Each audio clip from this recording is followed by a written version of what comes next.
Hello everyone, welcome to CRISPR learning. അപ്പൊ നമ്മൾ ഈ ഒരു വീഡിയോയിലൂടെ ഡിസ്കസ് ചെയ്യാൻ പോകുന്നത് പ്രീവിയസ് ഇയർ ഐസർ ക്വസ്റ്റ്യൻസ് ആണ് അല്ലെ. അപ്പം 2024 ബയോളജി ക്വസ്റ്റ്യൻസ് ആണ് നമ്മൾ ഈ ഒരു വീഡിയോയിലൂടെ ഡിസ്കസ് ചെയ്യാൻ പോകുന്നത്. ആൻഡ് അതുപോലെ തന്നെ സുവോളജിയിലെ പാർട്ടായിരിക്കും ഞാൻ ഡിസ്കസ് ചെയ്യുക. സോ നമുക്ക് നേരെ 2024 പ്രീവിയസ് ഇയർ ക്വസ്റ്റ്യനിലേക്ക് പോവാം. അപ്പൊ അതിന് വേണ്ടിയിട്ട് ഞാൻ നമ്മുടെ വെബ്സൈറ്റിൽ CRISPRlearning.com വന്നു. അതിനുശേഷം ഒഫീഷ്യൽ ഐസർ എക്സാം 2017-25 എല്ലാ എക്സാമും നിങ്ങൾക്ക് ഇവിടെ ലഭിക്കുന്നതാണ്. അതിൽ 2024 എക്സാം ഞാൻ ഇവിടെ അറ്റംപ്റ്റ് എന്നുള്ളത് കൊടുക്കുകയാണ്. അപ്പൊ ഏതൊരു എക്സാമും പോലെ ജനറൽ ഇൻസ്ട്രക്ഷൻസ് വരും. അപ്പൊ ഈ ഇന്റർഫേസുമായിട്ട് നിങ്ങൾക്ക് പരിചയപ്പെടാൻ വേണ്ടിയിട്ട് അതിനെ മിമിക് ചെയ്യുന്ന രീതിയിൽ എക്സാക്ട്ലി ഇത് തന്നെയായിരിക്കും നമ്മുടെ ഐസർ ആപ്റ്റിറ്റ്യൂഡ് ടെസ്റ്റിന്റെ ഇന്റർഫേസ് എന്ന് പറയുന്നത്. അപ്പം ഇവിടെ ഞാൻ അക്നോളജ് ചെയ്തു ആൻഡ് പ്രൊസീഡ് ചെയ്യാണ് ചെയ്യുന്നത്. So here are our questions. 2024 questions ആണ് നമുക്കിവിടെ കാണാൻ സാധിക്കുക. അപ്പൊ ആദ്യത്തെ ചോദ്യം എന്ന് പറയുന്നത് ജെനറ്റിക്സിലെ ക്വസ്റ്റ്യൻ ആണ്. ജെനറ്റിക്സിലെ ക്വസ്റ്റ്യൻ ആദ്യം തന്നെ പെഡിഗ്രി ക്വസ്റ്റ്യൻ ആണ്. പെഡിഗ്രി സോൾവ് ചെയ്യാനാണ് വന്നിട്ടുള്ളത്. സോ ഒരു അടിപൊളി ക്വസ്റ്റ്യൻ ആണ്. അപ്പൊ നമുക്ക് ചോദ്യം വായിച്ചു നോക്കാം. The following Pedigree diagram shows the inheritance of A rare genetic disorder. Field shape എന്ന് പറയുന്നത് അഫക്റ്റഡ് ഇൻഡിവിജ്വൽസ് ആണ് എന്ന് പറഞ്ഞിട്ടുണ്ട്. So this is the Pedigree. നിങ്ങൾക്ക് ഇവിടെ കാണാൻ പറ്റും അല്ലേ. Which of the following is the most likely pattern of inheritance of the disorder എന്നാണ് നമ്മളോട് ഇവിടെ ചോദിച്ചിട്ടുള്ളത്. അപ്പം ഓപ്ഷൻസ് എന്ന് പറയുന്നത് എക്സ് ലിങ്ക്ഡ് റെസസീവ് ഉണ്ട്, ഓട്ടോസോമൽ റെസസീവ് ഉണ്ട്, ഓട്ടോസോമൽ ഡോമിനന്റ് ഉണ്ട്, എക്സ് ലിങ്ക്ഡ് ഡോമിനന്റ് ഉണ്ട്. അപ്പൊ ഈ 4 ഓപ്ഷൻസ് ആണുള്ളത്. അപ്പൊ നമ്മൾ ആൻസർ ചെയ്യുന്ന സമയത്ത് ഒരു പെഡിഗ്രി കിട്ടിയാൽ, അപ്പൊ പെഡിഗ്രി ക്വസ്റ്റ്യൻസിന്റെ ഒരു ജനറൽ ആയിട്ടുള്ള ഒരു ഔട്ട്ലൈൻ ഞാൻ പറഞ്ഞുതരാം. ഏതൊരു പെഡിഗ്രി ക്വസ്റ്റ്യൻ നമുക്ക് കിട്ടുകയാണെന്നുണ്ടെങ്കിലും നമ്മളെ പ്രീവിയസ് ഇയർ ക്വസ്റ്റ്യൻസ്, ഐസറിലെ പ്രീവിയസ് ഇയർ ക്വസ്റ്റ്യൻസ് എടുത്ത് നോക്കിയാൽ ഏറ്റവും ഇമ്പോർട്ടന്റ് ആയിട്ടുള്ള ഒരു പാർട്ടാണ് പെഡിഗ്രി ക്വസ്റ്റ്യൻ എന്ന് പറയുന്നത്. അപ്പൊ പെഡിഗ്രി ക്വസ്റ്റ്യന്റെ ക്വസ്റ്റ്യൻ എന്ന് പറയുന്നത് ഇത് തന്നെയായിരിക്കും. ഒരു പെഡിഗ്രി നമുക്ക് തരും, അതിനുശേഷം അത് ഏത് ടൈപ്പ് ഓഫ് ഡിസീസ് ആണ് എന്നുള്ളത് റെക്കഗ്നൈസ് ചെയ്യുക എന്നുള്ളതാണ് ഒരു കോമൺ പെഡിഗ്രി ക്വസ്റ്റ്യന്റെ പാറ്റേൺ എന്ന് പറയുന്നത്. അപ്പൊ ഇങ്ങനെ ഒരു ക്വസ്റ്റ്യൻ നമ്മൾ കിട്ടുമ്പം ഇവിടെ നമുക്ക് 4 ഓപ്ഷൻസ് ആണുള്ളത് അല്ലെ. അപ്പൊ ഈ 4 ഓപ്ഷൻസിൽ നമുക്കറിയാം ഓട്ടോസോമൽ ഡോമിനന്റ് ഉണ്ട്, ഓട്ടോസോമൽ ഡോമിനന്റ് ഉണ്ട്, ഓട്ടോസോമൽ ഡോമിനന്റ് ടൈപ്പ് അസുഖങ്ങളുണ്ട്, അതേപോലെ എക്സ് ലിങ്ക്ഡ് ഡോമിനന്റ് ടൈപ്പ് അസുഖങ്ങളുണ്ട്, ആൻഡ് ഓട്ടോസോമൽ റെസസീവ് അസുഖങ്ങളുണ്ട്, ഓട്ടോസോമൽ റെസസീവ് അസുഖങ്ങളുണ്ട്, and autosomal X linked recessive അസുഖങ്ങളുണ്ട്, എക്സ് ലിങ്ക്ഡ് റെസസീവ് ആയിട്ടുള്ള അസുഖങ്ങളുണ്ട്. സോ ഈ 4 ടൈപ്പ് അസുഖങ്ങളാണ് നമ്മൾക്ക് മിക്കവാറും ഓപ്ഷൻസിൽ തരിക ആൻഡ് നമുക്ക് NCERT പഠിക്കാനുള്ളത്. അപ്പം നമ്മൾ ഇവിടെ ശ്രദ്ധിക്കേണ്ടത്, ഏതൊരു ക്വസ്റ്റ്യൻ നിങ്ങൾ തരുന്ന സമയത്തും ആദ്യം ആ പെഡിഗ്രി ഈ 4 എണ്ണത്തിൽ ഏതൊക്കെ 1, 2, 3, 4 ഈ 4 എണ്ണത്തിൽ ഏതിൽ ഉൾക്കൊള്ളിക്കും എന്നുള്ളത് തെരഞ്ഞു പോവാതിരിക്കുക. പകരം നിങ്ങൾക്ക് ഒരു പെഡിഗ്രി കിട്ടിയാൽ നിങ്ങൾ ചെയ്യേണ്ട കാര്യം എന്താന്ന് ചോദിച്ചാൽ ആ പെഡിഗ്രിയെ ആദ്യം 2 ആയിട്ട് ക്ലാസിഫൈ ചെയ്യുക. ആ പെഡിഗ്രി നമ്മളുടെ ഡോമിനന്റ് അസുഖമാണോ ആൻഡ് അല്ലെങ്കിൽ റെസസീവ് അസുഖമാണോ എന്ന് നിങ്ങൾ ആദ്യത്തെ സ്റ്റെപ്പിൽ കണ്ടുപിടിക്കുക. അപ്പൊ ആദ്യം നിങ്ങൾ കണ്ടുപിടിക്കേണ്ട കാര്യം എന്ന് പറയുന്നത് ആ ഗിവൺ പെഡിഗ്രി ഡോമിനന്റ് ആണോ റെസസീവ് പെഡിഗ്രി ആണോ എന്നുള്ളതാണ്. എന്നിട്ട് ഡോമിനന്റ് ആണെങ്കിൽ അത് ഓട്ടോസോമൽ ഡോമിനന്റ് ആണോ അല്ലെങ്കിൽ എക്സ് ലിങ്ക്ഡ് ഡോമിനന്റ് ആണോ, ഇതാണ് നിങ്ങൾ ചെയ്യേണ്ട കാര്യം. ഇനി റെസസീവ് ആണെങ്കിലും അത് ഒന്നെങ്കിൽ ഓട്ടോസോമൽ റെസസീവ് ആയിരിക്കും അല്ലെങ്കിൽ എക്സ് ലിങ്ക്ഡ് റെസസീവ് ആയിരിക്കും. ഇത് കംപ്ലീറ്റ്ലി നിങ്ങളുടെ ഈ ഒരു മൈൻഡ് സെറ്റ് തന്നെ മാറ്റിക്കളയും. അപ്പൊ നിങ്ങൾ ഒരിക്കലും ഒരു പെഡിഗ്രി ക്വസ്റ്റ്യൻ കിട്ടിയാൽ ഈ 4 ഓപ്ഷനിൽ ഞാൻ എന്ത് എഴുതും എന്ന് ആ 4 എണ്ണത്തിലേക്ക് പോവേണ്ട. ആദ്യം നിങ്ങൾ എന്ത് ചെയ്യുക, ആദ്യം ആ പെഡിഗ്രിയെ നിങ്ങൾ 2 ആക്കുക. അത് ഒന്നെങ്കിൽ ഡോമിനന്റ് ആണോ റെസസീവ് ആണോ എന്നുള്ളത് കണ്ടുപിടിക്കുക. അതിനുശേഷം മാത്രമേ നിങ്ങൾ എന്ത് കണ്ടുപിടിക്കാൻ പാടുള്ളൂ, അത് ഓട്ടോസോമൽ ആണോ എക്സ് ലിങ്ക്ഡ് ആണോ എന്നുള്ളത് കണ്ടുപിടിക്കാൻ പാടുള്ളൂ. ക്ലിയർ ആയിട്ട് കാര്യം മനസ്സിലായല്ലോ? യെസ്. അപ്പൊ നോക്ക്, അപ്പൊ ആദ്യം ഞാൻ കണ്ടുപിടിക്കാൻ പോകുന്നത് നമ്മളുടെ പെഡിഗ്രി ഡോമിനന്റ് ആണോ റെസസീവ് ആണോ എന്നുള്ളതാണ്. അതിനുവേണ്ടി ഞാൻ ചെയ്യുന്ന എൻ്റെ ഒരു ഫ്രെയിം വർക്ക് എന്ന് പറയുന്നത് നമ്മുടെ ക്ലാസ്സിലൊക്കെ നിരന്തരം ഡിസ്കസ് ചെയ്തതാണ്. ഈവൻ ഒരു ഫുൾ ലെങ്ത് പെഡിഗ്രി അനാലിസിസിന്റെ ഒരു വീഡിയോയും ഞാൻ യൂട്യൂബിൽ അപ്ലോഡ് ചെയ്തിട്ടുണ്ട്. അപ്പൊ നമ്മുടെ റിപ്പീറ്റേഴ്സിനും നമ്മുടെ ക്ലാസ്സിൽ എൻറോൾ ചെയ്ത എല്ലാ ക്രിസ്പറിലെ സ്റ്റുഡൻസിനും അറിയുന്ന ഒരു ഫ്രെയിം വർക്കിലൂടെ തന്നെയാണ് ഞാൻ ഈ ക്വസ്റ്റ്യൻ ചെയ്യുന്നത്. അപ്പൊ നമ്മുടെ ഫ്രെയിം വർക്ക് എന്ന് പറയുന്നത് ആദ്യം നമ്മൾ പെഡിഗ്രി അനലൈസ് ചെയ്യുന്നു. ആദ്യം നമ്മൾ നോക്കേണ്ടത് അഫക്റ്റഡ് ആയിട്ടുള്ള ഇൻഡിവിജ്വൽസിനെയാണ്. അഫക്റ്റഡ് ഇൻഡിവിജ്വൽസിനെയാണ് നമ്മൾ നോക്കേണ്ടത്. സോ നമ്മളുടെ ഫസ്റ്റ് സ്റ്റെപ്പ് എന്ന് പറയുന്നത് എന്താണ്? Look at affected individuals. Affected ഇൻഡിവിജ്വൽസിനെയാണ് നമ്മൾ നോക്കുക. Affected individuals. ഈ അഫക്റ്റഡ് ഇൻഡിവിജ്വൽസിനെ അഫക്റ്റഡ് ആയിട്ടുള്ള ഇൻഡിവിജ്വൽസിനെ നോക്കുക എന്നുള്ളതാണ് ഒന്നാമത്തെ സ്റ്റെപ്പ്. Okay, step number 1. ഇനി സ്റ്റെപ്പ് നമ്പർ 2 എന്ന് പറയുന്നത് എന്താ? ആ അഫക്റ്റഡ് ഇൻഡിവിജ്വൽസിന്റെ പാരന്റ്സിനെ നോക്കുക. അഫക്റ്റഡ് ഇൻഡിവിജ്വൽസിന്റെ ചെക്ക് ദെയർ പാരന്റ്സ്. അഫക്റ്റഡ് ഇൻഡിവിജ്വൽസിന്റെ പാരന്റ്സിനെ നോക്കുക. അപ്പൊ ഈ പാരന്റ്സിന് 2 സാധ്യതയാണ് ഉള്ളത്. ഏതെങ്കിലും ഒരു പാരന്റ് എങ്കിലും അഫക്റ്റഡ് ആണോ എന്ന് നോക്കുക. Either parents are affected. Either parents are affected. ഒന്നെങ്കിൽ ഏതെങ്കിലും ഒരു പാരന്റ്, ഒന്നെങ്കിൽ അച്ഛനോ അല്ലെങ്കിൽ അമ്മയോ അല്ലെങ്കിൽ ഇനി അച്ഛനോ അമ്മയോ, അങ്ങനെ അവർ അഫക്റ്റഡ് ആണ് എങ്കിൽ അതാണ് ഒരു കേസ്. രണ്ടാമത്തെ കേസ് എന്ന് പറയുന്നത് none of the parents are affected. None of the parents, അച്ഛനും അമ്മയും ഒന്നും എന്തായിട്ടില്ല. None of the parents are affected. Affected അല്ല. None of the parents are affected. അപ്പൊ 2 ഓപ്ഷൻ മാത്രമേ ഈ പാരന്റ്സിന് വരാനുള്ളൂ. ഓക്കെ, ആദ്യം നമ്മൾ അഫക്റ്റഡ് ആയിട്ടുള്ള ഇൻഡിവിജ്വൽസിനെ നോക്കുന്നു. രണ്ടാമത്തെ സ്റ്റെപ്പ് എന്ന് പറഞ്ഞാൽ ആ അഫക്റ്റഡ് ഇൻഡിവിജ്വൽസിന്റെ പാരന്റ്സിനെ നമ്മൾ നോക്കുന്നു. ആ പാരന്റ്സിനെ നോക്കിയാൽ പാരന്റ്സ് 2 ടൈപ്പാണ് ഉണ്ടാവുക. ഒന്നെങ്കിൽ ആ parents either one of them are affected, അതായത് ഒന്നെങ്കിൽ അച്ഛൻ അഫക്റ്റഡ് ആയിരിക്കാം, അല്ലെങ്കിൽ അമ്മ അഫക്റ്റഡ് ആയിരിക്കാം, അല്ലെങ്കിൽ രണ്ടാളും അഫക്റ്റഡ് ആയിരിക്കാം. അല്ലെങ്കിൽ നെയ്തർ പാരന്റ്സ് ആർ അഫക്റ്റഡ്, ആ 2 പാരന്റ്സും അഫക്റ്റഡ് അല്ലാത്ത ഒരവസ്ഥയാണ്. നോക്കടാ, 2 പാരന്റ്സിനും അസുഖമില്ല, 2 പാരന്റ്സും അസുഖം കാണിക്കുന്ന ആളല്ല, പക്ഷെ കുട്ടിക്ക് അസുഖമുണ്ട് എന്ന് വിചാരിക്കുക. അഫക്റ്റഡ് ഇൻഡിവിജ്വൽസിന്റെ 2 പാരന്റ്സും അഫക്റ്റഡ് അല്ല എങ്കിൽ അത് എന്ത് അസുഖമായേ പറ്റുള്ളൂ കുട്ടികളെ? It must be recessive disorder. ശരിയല്ലേ? It must be recessive disorder. ശരിയാണോ അല്ലേ? ഓക്കെ, ഇനി ഏതൊരു അഫക്റ്റഡ് ഇൻഡിവിജ്വലിനെ നിങ്ങൾ എടുത്തു നോക്കുമ്പോഴും അറ്റ്ലീസ്റ്റ് 1 പാരന്റ് അഫക്റ്റഡ് ആണ് എങ്കിൽ മോസ്റ്റ് ലൈക്ലി ആ അസുഖം എന്ന് പറയുന്നത് എന്തായിരിക്കും? അതൊരു ഡോമിനന്റ് അസുഖമാവാനാണ് സാധ്യത കൂടുതൽ. അപ്പം ഇത് നിങ്ങൾ ഉറപ്പിച്ചോ. എന്ത്? ഒരു അസുഖമുള്ള ഒരാൾക്ക് അച്ഛനും അമ്മയ്ക്കും അസുഖമില്ല, അച്ഛനും അമ്മയ്ക്കും അസുഖമില്ലാതെ ഒരു കുട്ടി അസുഖം ഉണ്ടായിട്ട് ജനിക്കണമെങ്കിൽ ആ അച്ഛനും അമ്മയും കാരിയർ ആണ് എന്നല്ലേ കുട്ടികളെ അർത്ഥം? കാരിയർ ആവുക എപ്പം മാത്രമേ ഉള്ളൂ എന്നുള്ളത് നമുക്കറിയാം. എപ്പം മാത്രമേ കാരിയർ ആവുള്ളൂ? കാരിയർ ആവുന്നത് റെസസീവ് കണ്ടീഷനിൽ മാത്രമാണ്. അപ്പൊ ഇങ്ങനെയാണ് നമ്മൾ നമ്മൾ ഡോമിനന്റ് ആണോ റെസസീവ് ആണോ എന്നുള്ളത് നോക്കുക. ക്ലിയർ ആണല്ലോ? അപ്പൊ നമ്മൾ ഈ ക്വസ്റ്റ്യനിലേക്ക് വരികയാണെന്നുണ്ടെങ്കിൽ ആദ്യം നമ്മുടെ ആദ്യത്തെ ഫസ്റ്റ് സ്റ്റെപ്പ് എന്ന് പറയുന്നത് അഫക്റ്റഡ് ഇൻഡിവിജ്വൽസിനെ നോക്കുക. അപ്പൊ ഞാൻ അഫക്റ്റഡ് ഇൻഡിവിജ്വൽസിനെ നോക്കുകയാണ്. ഇവിടെ നിങ്ങൾക്ക് ഒരു അഫക്റ്റഡ് ഇൻഡിവിജ്വലിനെ കാണാൻ പറ്റും.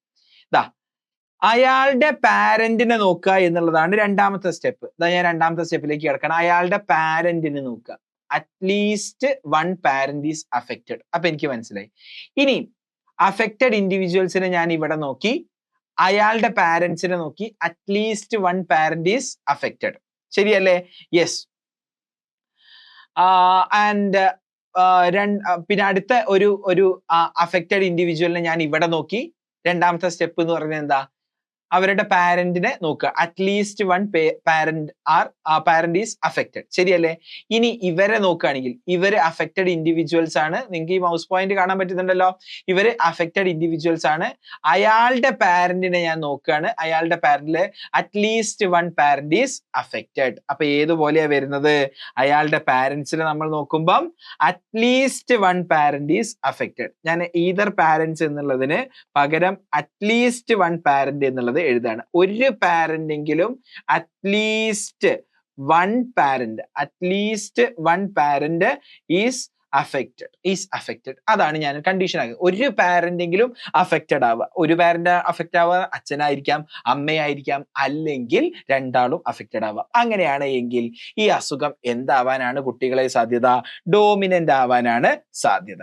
ഇനി നമുക്ക് ഡോമിനന്റ് അസുഖങ്ങളെ ഈ 2 ടൈപ്പ് ഡോമിനന്റ് ആണ് ഉണ്ടാവാൻ സാധ്യത ഉള്ളത്. ഒന്നെങ്കിൽ എക്സ് ലിങ്ക്ഡ് ആവാം, അല്ലെങ്കിൽ ഓട്ടോസോമൽ ആവാം. ഒന്നെങ്കിൽ എക്സ് ലിങ്ക്ഡ് ആവാം, അല്ലെങ്കിൽ ഓട്ടോസോമൽ ആവാം. അതിന് ഇനി പ്രത്യേകമായിട്ട് എന്തെങ്കിലും ഒരു ക്യാരക്ടർ അല്ലെങ്കിൽ ഒരു പ്രത്യേക രീതിയിൽ ഈ പെഡിഗ്രി വരുന്നുണ്ടോ എന്നുള്ളത് നമുക്കൊന്ന് അനലൈസ് ചെയ്തു നോക്കാം. അപ്പം ഈ പെഡിഗ്രിയിൽ നമ്മൾ നോക്കുന്ന സമയത്ത് ഇവിടെ അമ്മ അഫക്റ്റഡ് ആണ്. അമ്മ അഫക്റ്റഡ് ആവുന്ന സമയത്ത് ഇവിടെ പെൺകുട്ടിക്കും അസുഖം കിട്ടുന്നുണ്ട്, ആൺകുട്ടിക്കും അസുഖം കിട്ടുന്നുണ്ട്. ആ അമ്മയ്ക്ക് തന്നെ അസുഖമില്ലാത്ത ആൺകുട്ടിയുണ്ട്, അസുഖമില്ലാത്ത പെൺകുട്ടിയുണ്ട്. ഇവിടുന്ന് നമുക്ക് പ്രത്യേകിച്ച് ഒന്നും മനസ്സിലാവുന്നില്ല. ഇനി ഈ ഒരു ജനറേഷൻ നോക്ക്, ഈ ഒരു ഫാമിലി നിങ്ങളൊന്ന് ശ്രദ്ധിച്ചു നോക്ക്. ഈ ഫാമിലിയുടെ അച്ഛന് അസുഖമുണ്ട്, അമ്മയ്ക്ക് അസുഖമില്ല. അച്ഛന് അസുഖമുണ്ട്, അമ്മയ്ക്ക് അസുഖമില്ല. ആ ഫാമിലിയിൽ ജനിച്ച കുട്ടികൾക്ക് ആൺകുട്ടികൾക്കാർക്കും അച്ഛൻ അസുഖം കൊടുത്തിട്ടില്ല. പെൺകുട്ടിക്ക് അസുഖം കിട്ടിയിട്ടുണ്ട്. അതായത് അസുഖമില്ലാത്ത ഒരു പെൺകുട്ടി പോലും ഇവിടെ ഉണ്ടായിട്ടില്ല. ശരിയല്ല, അസുഖമില്ലാത്ത ഒരു പെൺകുട്ടി പോലും ഇവിടെ ജനിച്ചിട്ടില്ല. അപ്പം പെൺകുട്ടിയാണെങ്കിൽ അസുഖം കിട്ടിയിട്ടുണ്ട്, ആൺകുട്ടിക്ക് അസുഖം അച്ഛനിൽ നിന്നും കിട്ടിയിട്ടില്ല. ചെറിയ ഒരു സംശയം എന്തെങ്കിലും വരാൻ തുടങ്ങിയോ? യെസ്. ഇനി ഈ ഒരു ഫാമിലിയും കൂടെ നമുക്ക് നോക്കാം. ഈ ഒരു ഫാമിലി നമ്മൾ എടുത്തു നോക്കുകയാണെങ്കിൽ അമ്മയ്ക്ക് അസുഖമുണ്ട്, അച്ഛന് അസുഖമില്ല. അപ്പൊ ഒരേപോലെ തന്നെ കുട്ടികൾക്ക് ഡിസ്ട്രിബ്യൂട്ട് ചെയ്ത് കിട്ടിയിട്ടുണ്ട്. അതായത് അസുഖമുള്ള ആൺകുട്ടിയുണ്ട്, അസുഖമുള്ള പെൺകുട്ടിയുണ്ട്, അസുഖമില്ലാത്ത ആൺകുട്ടിയുണ്ട്, അസുഖം ഇല്ലാത്ത പെൺകുട്ടിയുണ്ട്. പക്ഷെ ഇനി ഈ ഫാമിലി നിങ്ങൾ ശ്രദ്ധിച്ചു നോക്കിക്കോ. ഈ ഫാമിലിയുടെ അച്ഛനാണ് ഇയാള്. അച്ഛന് അസുഖമുണ്ട്. അച്ഛന് അസുഖം, അവർക്ക് നാല് കുട്ടികളാണ്. അതിലെ മൂത്ത ആൺകുട്ടിക്കും ഇളയ ആൺകുട്ടിക്കും അസുഖം കിട്ടില്ല. ആൺകുട്ടിയാണോ ഉണ്ടാവുന്നത്, അച്ഛന് അസുഖം കൊടുക്കാൻ കഴിയുന്നില്ല. പെൺകുട്ടിയാണോ ഉണ്ടായത്, എല്ലാ പെൺകുട്ടിക്കും അച്ഛൻ അസുഖം കൊടുക്കുന്നുണ്ട്. എന്തെങ്കിലും ഒരു കാര്യം ലോജിക്ക് നിങ്ങൾക്ക് ഇവിടെ ഡിറൈവ് ചെയ്യാൻ പറ്റുന്നുണ്ടോ? യെസ്. നോക്കടാ, ഒരു അസുഖം എക്സ് വൈ ആണ് ആര്, ഫാദർ. ഓക്കെ, ഈ ഫാദറും ഒരു ഫീമെയിലിനെ, ഒരു അമ്മയെ കല്യാണം കഴിച്ചു, അവർ കുട്ടി ഉണ്ടാക്കുകയാണ്. ഓക്കെ, ഇനി ഈ അച്ഛൻ ഉണ്ടാവുന്നത് ഒരു ആൺകുട്ടിയാണ് എന്ന് വിചാരിക്കുക. ആൺകുട്ടി ഉണ്ടാവണമെങ്കിൽ അച്ഛൻ എന്ത് ക്രോമസോം ആണ് കുട്ടിയിലേക്ക് കൊടുക്കേണ്ടത്? വൈ ക്രോമസോം ആണ് കൊടുക്കേണ്ടത്. ഓക്കെ, അപ്പം അച്ഛൻ ആൺകുട്ടികൾക്ക് വൈ ആണ് കൊടുക്കുന്നത്. അപ്പം അമ്മ എന്തായിരിക്കും കൊടുക്കുന്നത്? അമ്മ എക്സ് ആണ് കൊടുക്കുന്നത്. അപ്പം ഒരു അച്ഛനിൽ നിന്നും ആൺകുട്ടി ഉണ്ടാവണമെന്നുണ്ടെങ്കിൽ വൈ ക്രോമസോംസ് ആണ് കൊടുക്കുന്നത്. വൈ ക്രോമസോംസ് കൊടുക്കുന്ന സമയത്ത് അസുഖം ഉണ്ടാവുന്നില്ല. മനസ്സിലായോ? അപ്പം എക്സ് ക്രോമസോമിലാണ് ഈ അസുഖമുള്ള ജീൻ ഉള്ളത് എങ്കിൽ അച്ഛനിൽ നിന്നും ഒരിക്കലും എങ്ങോട്ടേക്ക് അസുഖം എത്തൂല? ആൺകുട്ടികളിലേക്ക് അസുഖം എത്തൂല. ഇനി ഒന്ന് ആലോചിച്ച് നോക്ക്, അച്ഛൻ ഒരു പെൺകുട്ടിയാണ് ഉണ്ടാക്കുന്നത് എന്ന് വിചാരിച്ചോ. അപ്പൊ അച്ഛൻ ഏത് ക്രോമസോമാ കൊടുക്കേണ്ടത്? എക്സ് ക്രോമസോം ആണ് കൊടുക്കേണ്ടത്. അപ്പൊ അമ്മ ഏത് തന്നെയാണ് കൊടുക്കുക? എക്സ് ആണ് കൊടുക്കുക. ഇതൊരു ഡോമിനന്റ് അസുഖം ആയതുകൊണ്ട് തന്നെ ഡിഫക്റ്റീവ് ജീന് ഈ എക്സ് ക്രോമസോമിലാണ് ഉള്ളത് എങ്കിൽ അച്ഛന് അസുഖമുണ്ട്. അപ്പൊ അച്ഛന്റെ എക്സ് ലിങ്ക്ഡ് ആയിട്ടുള്ള ക്രോമസോമിൽ ആ അസുഖം എക്സ് ക്രോമസോമിലായിരിക്കും ഉണ്ടാവുക, ആ ജീന് എക്സ് ക്രോമസോമിലായിരിക്കും ഉണ്ടാവുക. ശരിയാണല്ലോ? അങ്ങനെയാണ് എങ്കിൽ അച്ഛനിൽ നിന്നും എക്സ് ക്രോമസോം കിട്ടുന്ന എല്ലാ പെൺകുട്ടികൾക്കും അസുഖം ഉണ്ടായിരിക്കും. അപ്പം ഈ ഒരു പാറ്റേൺ കാണുമ്പോൾ നിങ്ങൾക്ക് എന്താ കുട്ടികളെ മനസ്സിലാവുന്നത്? അച്ഛന് ആൺകുട്ടികൾക്ക് അസുഖം കൊടുക്കുന്നേയില്ല. കാരണം ആൺകുട്ടികളിലേക്ക് കൊടുക്കുന്ന ക്രോമസോം എന്ന് പറഞ്ഞാൽ എന്താ? വൈ ക്രോമസോം ആണ്. അപ്പം ആൺകുട്ടികളിലേക്ക് അസുഖം കൊടുക്കാൻ കഴിയില്ല. ഇനി അച്ഛന് എല്ലാ പെൺകുട്ടികൾക്കും അസുഖം കൊടുക്കുന്നുണ്ട് എന്ന് പറഞ്ഞാൽ ഈ വൈ ക്രോമസോം അല്ല, എക്സ് ക്രോമസോം ആണ് എല്ലാ പെൺകുട്ടികൾക്കും കൊടുക്കുന്നത്. അപ്പൊ ആ അസുഖം ഏത് ക്രോമസോമിലാ ഉള്ളത് എന്നുള്ളത് നിങ്ങൾക്കൊരു ഐഡിയ കിട്ടിയോ? അപ്പം ഈ പെഡിഗ്രി വെച്ച് നോക്കുകയാണെന്നുണ്ടെങ്കിൽ it is an X linked disorder എന്ന് നമുക്ക് പറയാൻ പറ്റും. നമ്മൾ നേരത്തെ എന്ത് മനസ്സിലാക്കി? അത് ഡോമിനന്റ് ആയിട്ടുള്ള ഒരു ഡിസോർഡർ ആണ് എന്ന് നമുക്ക് മനസ്സിലാക്കി. So it is an X linked dominant disorder എന്ന് നമ്മൾ അടിപൊളിയായിട്ട് മനസ്സിലാക്കി. ക്ലിയർ ആയിട്ട് കാര്യം മനസ്സിലായല്ലോ?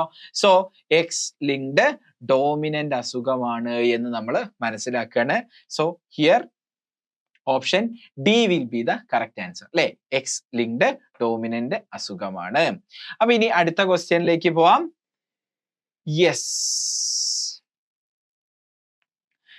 Which of the following is routinely perform to detect typhoid? ടൈഫോയിഡിന്റെ ഡിറ്റക്ഷൻ എന്താണ്? എലീസ ടെസ്റ്റ് ആണോ നടത്തുക? അല്ല. ജെൽ ഇലക്ട്രോഫോറസിസ് ആണോ? അല്ല. വൈഡാൽ ടെസ്റ്റ് ആണ് നടത്തുക. ശരിയല്ലേ? Yes. So typhoid is detected by, ഈ ക്വസ്റ്റ്യൻ ഏതാണ്? ഹ്യൂമൻ ഹെൽത്ത് ആ ചാപ്റ്ററിൽ നിന്ന് വരുന്ന ക്വസ്റ്റ്യൻ ആണ്. So option C is the correct answer. So നമുക്ക് നെക്സ്റ്റ് ക്വസ്റ്റ്യനിലേക്ക് മൂവ് ചെയ്യാം. ഓക്കെ, ഇതൊരു ബയോടെക്നോളജി എന്നുള്ള ക്വസ്റ്റ്യൻ ആണ്. നമ്മളെ ഫോർത്ത് ക്വസ്റ്റ്യൻ നോക്ക്, അടിപൊളി ഒരു ക്വസ്റ്റ്യൻ ആട്ടോ. Which of the following plasmid vector can be used for cloning of a gene with restriction enzyme BAM-H1 and EcoR1 and ampicillin containing nutrient agar for selection? Ori and ampicillin are represent the origin of replication and gene for ampicillin resistance respectively എന്നാണ് പറയുന്നത്. So ഇവിടെ നമുക്ക് 4 options, 4 plasmid വെക്ടറിന്റെ diagram ആണ് തന്നിട്ടുള്ളത്. ഇതിൽ ഏതാണ് correct option എന്നാണ് ചോദിച്ചത്. ഇൻസേർഷണൽ ഇനാക്ടിവേഷൻ എന്ന് പറയുന്ന ഒരു ലോജിക്കും പിന്നെ നമ്മളുടെ ബേസിക് ആയിട്ടുള്ള റെസ്ട്രിക്ഷൻ എൻസൈമിന്റെയും ലൈഗേസിന്റെയും ഒക്കെ നോർമൽ ആയിട്ടുള്ള ഒരു അണ്ടർസ്റ്റാൻഡിങ്ങും മാത്രം മതി നമുക്ക് ഈ ക്വസ്റ്റ്യൻ ചെയ്യാൻ. ഈസി ആയിട്ടുള്ള ഒരു ക്വസ്റ്റ്യൻ ആണ്, കോൺസെപ്ച്വലി റിച്ച് ആയിട്ടുള്ള ക്വസ്റ്റ്യൻ ആണ്. പക്ഷെ അറിയാമെങ്കിൽ അടിപൊളിയായിട്ട് എല്ലാവർക്കും എഴുതാൻ പറ്റുന്ന രീതിയിലുള്ള ഒരു ക്വസ്റ്റ്യൻ ആണ്. അപ്പൊ നമുക്ക് ഈ ക്വസ്റ്റ്യൻ എങ്ങനെ ആൻസർ ചെയ്യാം എന്നുള്ളത് നമുക്ക് നോക്കാം. അപ്പം ഒന്നാമത്തെ ഓപ്ഷൻ നമ്മൾ നോക്കുകയാണെന്നുണ്ടെങ്കിൽ ക്വസ്റ്റ്യനിൽ പറഞ്ഞ കാര്യം എന്ന് പറയുന്നത് എന്താണ്? നമുക്ക് റെസ്ട്രിക്ഷൻ എൻസൈം ഉപയോഗിക്കേണ്ടത് BAM-H1 ഉം EcoR1 ഉം ആണ്. And which of the plasmid vector can be used for cloning a gene? ഒരു ജീനാണ് ഇവിടെ ഉള്ളത്. ഓക്കെ, ഒരു ജീനെയാണ് with restriction enzyme BAM-H1 and EcoR1 and ampicillin containing nutrient agar medium. Ampicillin ആണ് ഇവിടെ എടുക്കുന്ന ആന്റിബയോട്ടിക് എന്ന് പറയുന്നത്. യെസ്, അപ്പൊ നല്ലൊരു ക്വസ്റ്റ്യൻ ആണ്. അപ്പൊ ഇതിന്റെ ഒരു ഫണ്ടമെന്റൽ കാര്യം നമുക്ക് അറിയേണ്ടതായിട്ടുണ്ട്. അപ്പൊ നോക്ക്, ഇവിടെ ഞാൻ ഒരു DNA എടുത്തു. ഇതാണ് ഒരു DNA. ഇതാണ് എൻ്റെ ജീൻ ഓഫ് ഇൻട്രസ്റ്റ് എന്ന് വിചാരിച്ചോ. Okay, this is my gene of interest. ഞാൻ ഈ ചോദ്യത്തിൽ പറയുന്നത് പോലെ കട്ട് ചെയ്യുകയാണെന്നുണ്ടെങ്കിൽ ഒരു എൻഡ് BAM-H1 വെച്ചിട്ട് കട്ട് ചെയ്തു. BAM-H1 വെച്ചിട്ട് കട്ട് ചെയ്തു. This is BAM-H1. ഓക്കെ, ഇനി the other end is cut by ഏതാണ്? EcoR1 എന്ന് പറയുന്ന എൻസൈം വെച്ചിട്ട് ഞാൻ കട്ട് ചെയ്തു. ഇനി നോക്ക്, ഇനി ഞാൻ ഒരു പ്ലാസ്മിഡ് വെക്ടർ എടുത്തു. ഈ പ്ലാസ്മിഡ് വെക്ടറിൽ BAM-H1ന്റെ റെക്കഗ്നിഷൻ സീക്വൻസ് ഉണ്ട് എന്ന് വിചാരിച്ചോ. അയാള് ഇവിടെ ഉണ്ട്, അയാളെ വെച്ച് കട്ട് ചെയ്തു. EcoR1 വെച്ചിട്ടും കട്ട് ചെയ്തു എന്ന് വിചാരിച്ചോ. ഒരു പ്ലാസ്മിഡ് വെക്ടർ എടുത്തു, BAM-H1 വെച്ച് കട്ട് ചെയ്തു ആൻഡ് EcoR1 വെച്ചും കട്ട് ചെയ്തു. അങ്ങനെയാണെങ്കിൽ നോക്ക്, ഈ ജീൻ ഓഫ് ഇൻട്രസ്റ്റിന്റെ BAM-H1 വെച്ച് കട്ട് ചെയ്ത ഈ ഭാഗവും പ്ലാസ്മിഡിന്റെ BAM-H1 കട്ട് ചെയ്ത ഈ ഭാഗവും തമ്മിൽ സ്റ്റിക്കി ആയിരിക്കില്ലേ? Yes or no? Sticky ends ഉണ്ടായിരിക്കില്ലടാ. യെസ്, ഇതെല്ലാം നമ്മൾ ക്ലാസ്സിൽ ഡിസ്കസ് ചെയ്യുന്ന കാര്യമാണ്. ശരിയല്ലേ? സ്റ്റിക്കി എൻസ് ഉണ്ടായിരിക്കും. EcoR1 വെച്ചിട്ട് നമ്മൾ ജീൻ ഓഫ് ഇൻട്രസ്റ്റ് ഇവിടെ കട്ട് ചെയ്തിട്ടുണ്ട്. അതുപോലെ തന്നെ EcoR1 കൊണ്ട് ഇവിടെ കട്ട് ചെയ്തിട്ടുണ്ട് പ്ലാസ്മിഡ്. അപ്പം അവിടെയും എന്തുണ്ടായിരിക്കും? സ്റ്റിക്കി എൻസ് ഉണ്ടായിരിക്കും. ശരിയല്ലേ? ഓക്കെ, അങ്ങനെയാണെങ്കിൽ എന്താ സംഭവിക്കുക? നമുക്ക് ഈ ജീൻ ഓഫ് ഇൻട്രസ്റ്റ് തല തിരിയാതെ BAM-H1 കൊണ്ട് കട്ട് ചെയ്തത് ഈ ഭാഗത്തും EcoR1 കൊണ്ട് കട്ട് ചെയ്തത് ഈ ഭാഗത്തുമായിട്ട് കൃത്യമായിട്ട് കൊണ്ട് വെക്കാൻ സാധിക്കും. ശരിയല്ലേടാ? അപ്പൊ നമ്മളെ NCERT പറയുന്നത്, നമ്മൾ തിയറിയിലൊക്കെ NCERT മാത്രം വായിക്കുന്ന ആളുകളാണെന്നുണ്ടെങ്കിൽ ശ്രദ്ധിക്കുക. നമ്മൾ NCERT പലപ്പോഴും പറയുന്നത് എന്താ? ഒരു ജീൻ ഓഫ് ഇൻട്രസ്റ്റിന്റെ 2 സൈഡിലും ഒരേ റെസ്ട്രിക്ഷൻ എൻസൈം കൊണ്ട് കട്ട് ചെയ്യുന്ന കഥയാ പറയുന്നത്. ശരിക്ക് നമ്മൾ ഐസറിലൊക്കെ പോയിട്ട് ഇതേപോലെ ബയോടെക്നോളജി റിസർച്ച് അല്ലെങ്കിൽ ലാബിലൊക്കെ പോകുന്ന സമയത്ത് അതല്ല ഉപയോഗിക്കുക. കാരണം എന്താ? ഇവിടെ ഞാൻ 2 സ്ഥലത്തും BAM-H1 കൊണ്ട് കട്ട് ചെയ്തു എന്ന് വിചാരിച്ചോ. എന്നിട്ട് ഞാൻ റെസ്ട്രിക്ഷൻസ് ഒരു പ്ലാസ്മിഡിന്റെ ഒരു സ്ഥലത്ത് BAM-H1 കൊണ്ട് കട്ട് ചെയ്തു എന്ന് വിചാരിച്ചോ. അപ്പം എന്റെ ജീൻ ഓഫ് ഇൻട്രസ്റ്റ് ഇങ്ങനെ ഫിറ്റ് ആവാനും തല തിരിഞ്ഞ് ഫിറ്റ് ആവാനും സാധ്യത ഉണ്ട്, ഫ്ലിപ്പ് ആവാനുള്ള സാധ്യത ഉണ്ട്. ശരിയല്ലേ? ജീൻസ് ഫ്ലിപ്പ് ആയാല് അതിന്റെ ആക്ഷൻസിനെയും അത് ബാധിക്കും. അത് പ്രിവെന്റ് ചെയ്യാൻ വേണ്ടിയിട്ട് ഒരു എൻഡ് കൊണ്ട് ഒരു റെസ്ട്രിക്ഷൻ എൻസൈം കൊണ്ട് ഒരു എൻഡ് കട്ട് ചെയ്തു, വേറൊരു റെസ്ട്രിക്ഷൻ എൻസൈം കൊണ്ട് വേറെ എൻഡും കട്ട് ചെയ്തു. അപ്പം ഇക്കോ R1ഉം അതുപോലെ BAM-H1 ഒരിക്കലും ഫ്ലിപ്പ് ആയിട്ടല്ല ഇവിടെ ജോയിൻ ചെയ്യാ. മറ്റേത് ഫ്ലിപ്പ് ആവാൻ തല തിരിഞ്ഞ് ജോയിൻ ചെയ്യാനുള്ള സാധ്യത ഉണ്ട്. ഐഡിയ നിങ്ങൾക്ക് മനസ്സിലായല്ലോ? യെസ്. അപ്പൊ ഈ ഫണ്ടമെന്റൽ ഐഡിയ ആണ് ഇവിടെ ഉപയോഗിക്കുന്നത്. അങ്ങനെയാണെന്നുണ്ടെങ്കിൽ നോക്ക്, ഇക്കോ R1 കൊണ്ടും കട്ട് ചെയ്തു. ഇക്കോ R1 എന്ന് പറഞ്ഞാൽ ദാ ഇവിടെ കട്ടാവും. BAM-H1 എന്ന് പറഞ്ഞാൽ ഇവിടെ കട്ടാവും. ഞാൻ അതിന്റെ ഇടയിൽ ജീൻ ഓഫ് ഇൻട്രസ്റ്റ് ഞാൻ ഇൻസേർട്ട് ചെയ്തു. No problem. ഈ ജീൻ ഓഫ് ഇൻട്രസ്റ്റ് എന്ത് ചെയ്യും? എക്സ്പ്രസ് ചെയ്യും. ആംബിസിലിൻ റെസിസ്റ്റൻസ് ജീന് ആക്റ്റീവ് ആണ്. അയാൾ എന്തായിട്ട് ഉപയോഗിക്കപ്പെടും? സെലക്റ്റബിൾ മാർക്കർ ആയിട്ട് നമുക്ക് ഉപയോഗിക്കാൻ കഴിയും. അപ്പൊ നമുക്ക് ട്രാൻസ്ഫോർമെൻസിനും നോൺ ട്രാൻസ്ഫോർമെൻസിനും തിരിച്ചറിയും. സോ ദിസ് ഈസ് എ പക്ക ഗുഡ് കണ്ടീഷൻ. ഇത് യാതൊരു പ്രശ്നവുമില്ല. ഏതാണെങ്കിലും ഇതായിരിക്കും ഓപ്ഷൻ എന്ന് പറയുന്നത്. ഇനി ജസ്റ്റ് ഇത് മാത്രം പറഞ്ഞു പോയാൽ പോരല്ലോ, എന്തുകൊണ്ട് മറ്റേത് ഓപ്ഷൻ അല്ല എന്നുള്ളത് നമുക്ക് പറയാം. സി, രണ്ടാമത്തെ ഓപ്ഷൻ ഞാൻ കട്ട് ചെയ്ത് നോക്കുകയാണെങ്കിൽ ദാ BAM-H1 കട്ട് ചെയ്തു, ഇക്കോ R1 കട്ട് ചെയ്തു. ഇനി ഞാൻ ജീൻ ഓഫ് ഇൻട്രസ്റ്റ് ഇൻസേർട്ട് ചെയ്യുകയാണെന്നുണ്ടെങ്കിൽ ഒന്നെങ്കിൽ ദാ ഇങ്ങനെയാ ഇൻസേർഷൻ സംഭവിക്കുക, ശരിയല്ലേ? അല്ലെങ്കിൽ ദാ ഇങ്ങനെയാണ് ഇൻസേർഷൻ സംഭവിക്കുക. അപ്പം ഇൻസേർഷൻ സംഭവിച്ചാൽ എന്താ സംഭവിക്കുക? ഡ്യൂ ടു ആ ഇൻസേർഷൻ ആംബിസിലിൻ റെസിസ്റ്റൻസ് ജീന് ഇല്ലാതെയായിരിക്കും, അല്ലെങ്കിൽ ഒറി ഇല്ലാതെയാവും. ഒറി ഇല്ലാതെയായാൽ പിന്നെ DNA റെപ്ലിക്കേഷൻ നടക്കുമോ? ഇല്ല. ആംബിസിലിൻ റെസിസ്റ്റൻസ് ജീൻ ഇല്ലെങ്കിൽ സെലക്റ്റബിൾ മാർക്കറും ഇല്ലാതെയാവും. നമുക്ക് ട്രാൻസ്ഫോർമെൻസിനെ വേർതിരിച്ചറിയാൻ കഴിയില്ല. സോ ഈ സാധനം വർക്ക് ആവില്ല, ശരിയല്ലേ? യെസ്. ഇനി മൂന്നാമത്തെ ഓപ്ഷൻ നമുക്ക് നോക്കാം. ദാ BAM-H1 കൊണ്ട് ഇവിടെ കട്ട് ചെയ്തു, ഇക്കോ R1 കൊണ്ട് ഇവിടെ കട്ട് ചെയ്തു. ആൻഡ് ഈ കട്ട് ചെയ്ത പ്ലാസ്മിഡിലേക്ക് ഞാൻ ഒരു DNA കഷ്ണം അല്ലെങ്കിൽ ജീൻ ഓഫ് ഇൻട്രസ്റ്റ് ഇൻസേർട്ട് ചെയ്യുകയാണെങ്കിൽ ഒന്നെങ്കിൽ ഇങ്ങനെയാണ് ഇൻസേർട്ട് ആവുക, അല്ലെങ്കിൽ ഇങ്ങനെയാണ് ഇൻസേർട്ട് ആവുക. ഇങ്ങനെ ഇൻസേർട്ട് ആവുകയാണെങ്കിൽ ഒറി പോവും, ഇങ്ങനെ ഇൻസേർട്ട് ആവുകയാണെങ്കിൽ ആംബിസിലിൻ റെസിസ്റ്റന്റ് ജീൻ പോവും. അപ്പൊ ഇത് വർക്ക് ആവുമോ? ഇല്ല. For the same reason. ഇത് രണ്ടാളും വർക്ക് ആവാതിരിക്കാൻ സെയിം റീസൺ ആണ് ഉള്ളത്. ക്ലിയർ ആണല്ലോ? യെസ്. ഇനി ഓപ്ഷൻ ഡി ഒന്ന് കട്ട് ചെയ്തു നോക്ക്. BAM-H1 ദാ ഇങ്ങനെ കട്ട് ചെയ്തു, ഇക്കോ R1 ദാ ഇങ്ങനെ കട്ട് ചെയ്തു. ഇനി ഞാൻ ജീൻ ഓഫ് ഇൻട്രസ്റ്റ് ഇൻസേർട്ട് ചെയ്യുകയാണെന്നുണ്ടെങ്കിൽ നോക്കടാ, ഒറി കട്ടായിട്ടാണ് അവിടെ ജീൻ ഇൻസേർട്ട് ആവുക. ഒറി കട്ടായിട്ട് ജീൻ ഇൻസേർട്ട് ആവുക എന്ന് പറഞ്ഞാൽ നമുക്ക് എന്താണ് അവിടെ മനസ്സിലാക്കാൻ സാധിക്കുക? അവിടെ ഇൻസേർഷണൽ ഇനാക്ടിവേഷൻ സംഭവിക്കും. ഇൻസേർഷണൽ ഇനാക്ടിവേഷൻ അവിടെ സംഭവിക്കും. അപ്പം പിന്നെ ഒറി വർക്കാവോ? ഒറി വർക്കാവില്ല. അപ്പം ഇൻസേർഷണൽ ഇനാക്ടിവേഷൻ കാരണം ഇവിടെ ഒറി വർക്കാവില്ല. സോ ഇത് നമുക്ക് ഉപയോഗിക്കാൻ പറ്റില്ല. അങ്ങനെയാണെന്നുണ്ടെങ്കിൽ നമുക്ക് ആൻസർ ചെയ്യാം. Which of the following plasmid vectors can be used? ഏത് പ്ലാസ്മിഡ് വെക്ടറാണ് ഉപയോഗിക്കാൻ പറ്റുക? Option A is the correct answer. അടിപൊളിയായിട്ട് മനസ്സിലായി. നല്ലൊരു ക്വസ്റ്റ്യൻ ആണ്, ഈസി ക്വസ്റ്റ്യൻ ആണ്, പക്ഷെ കോൺസെപ്ച്വലി റിച്ച് ആയിട്ടുള്ള ക്വസ്റ്റ്യൻ ആണ്. അപ്പൊ ഇതുപോലത്തെ ക്വസ്റ്റ്യൻസ് ആണ് നമുക്ക് ഐസർ ആപ്റ്റിറ്റ്യൂഡ് ടെസ്റ്റിൽ എക്സ്പെക്ട് ചെയ്യാൻ പറ്റുന്ന കാര്യം എന്ന് പറയുന്നത്. ഓക്കെ, ഇനി നമുക്ക് നെക്സ്റ്റ് ക്വസ്റ്റ്യനിലേക്ക് പോവാം. Which of the following statement is correct? Correct statement ആ ചോദിച്ചത്.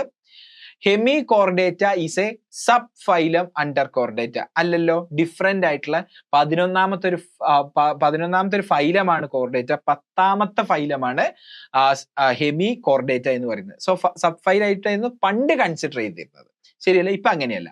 അപ്പം ഒന്നാമത്തത് തെറ്റാണ്. Hemichordata is a subphylum under chordata, അതും തെറ്റാണ്. Hemichordata is not considered as chordate subphylum because it possess water vascular system. അതല്ല, നമ്മൾ NCERT കൃത്യമായിട്ട് ഈ സ്റ്റേറ്റ്മെന്റ് പറയുന്നുണ്ട്.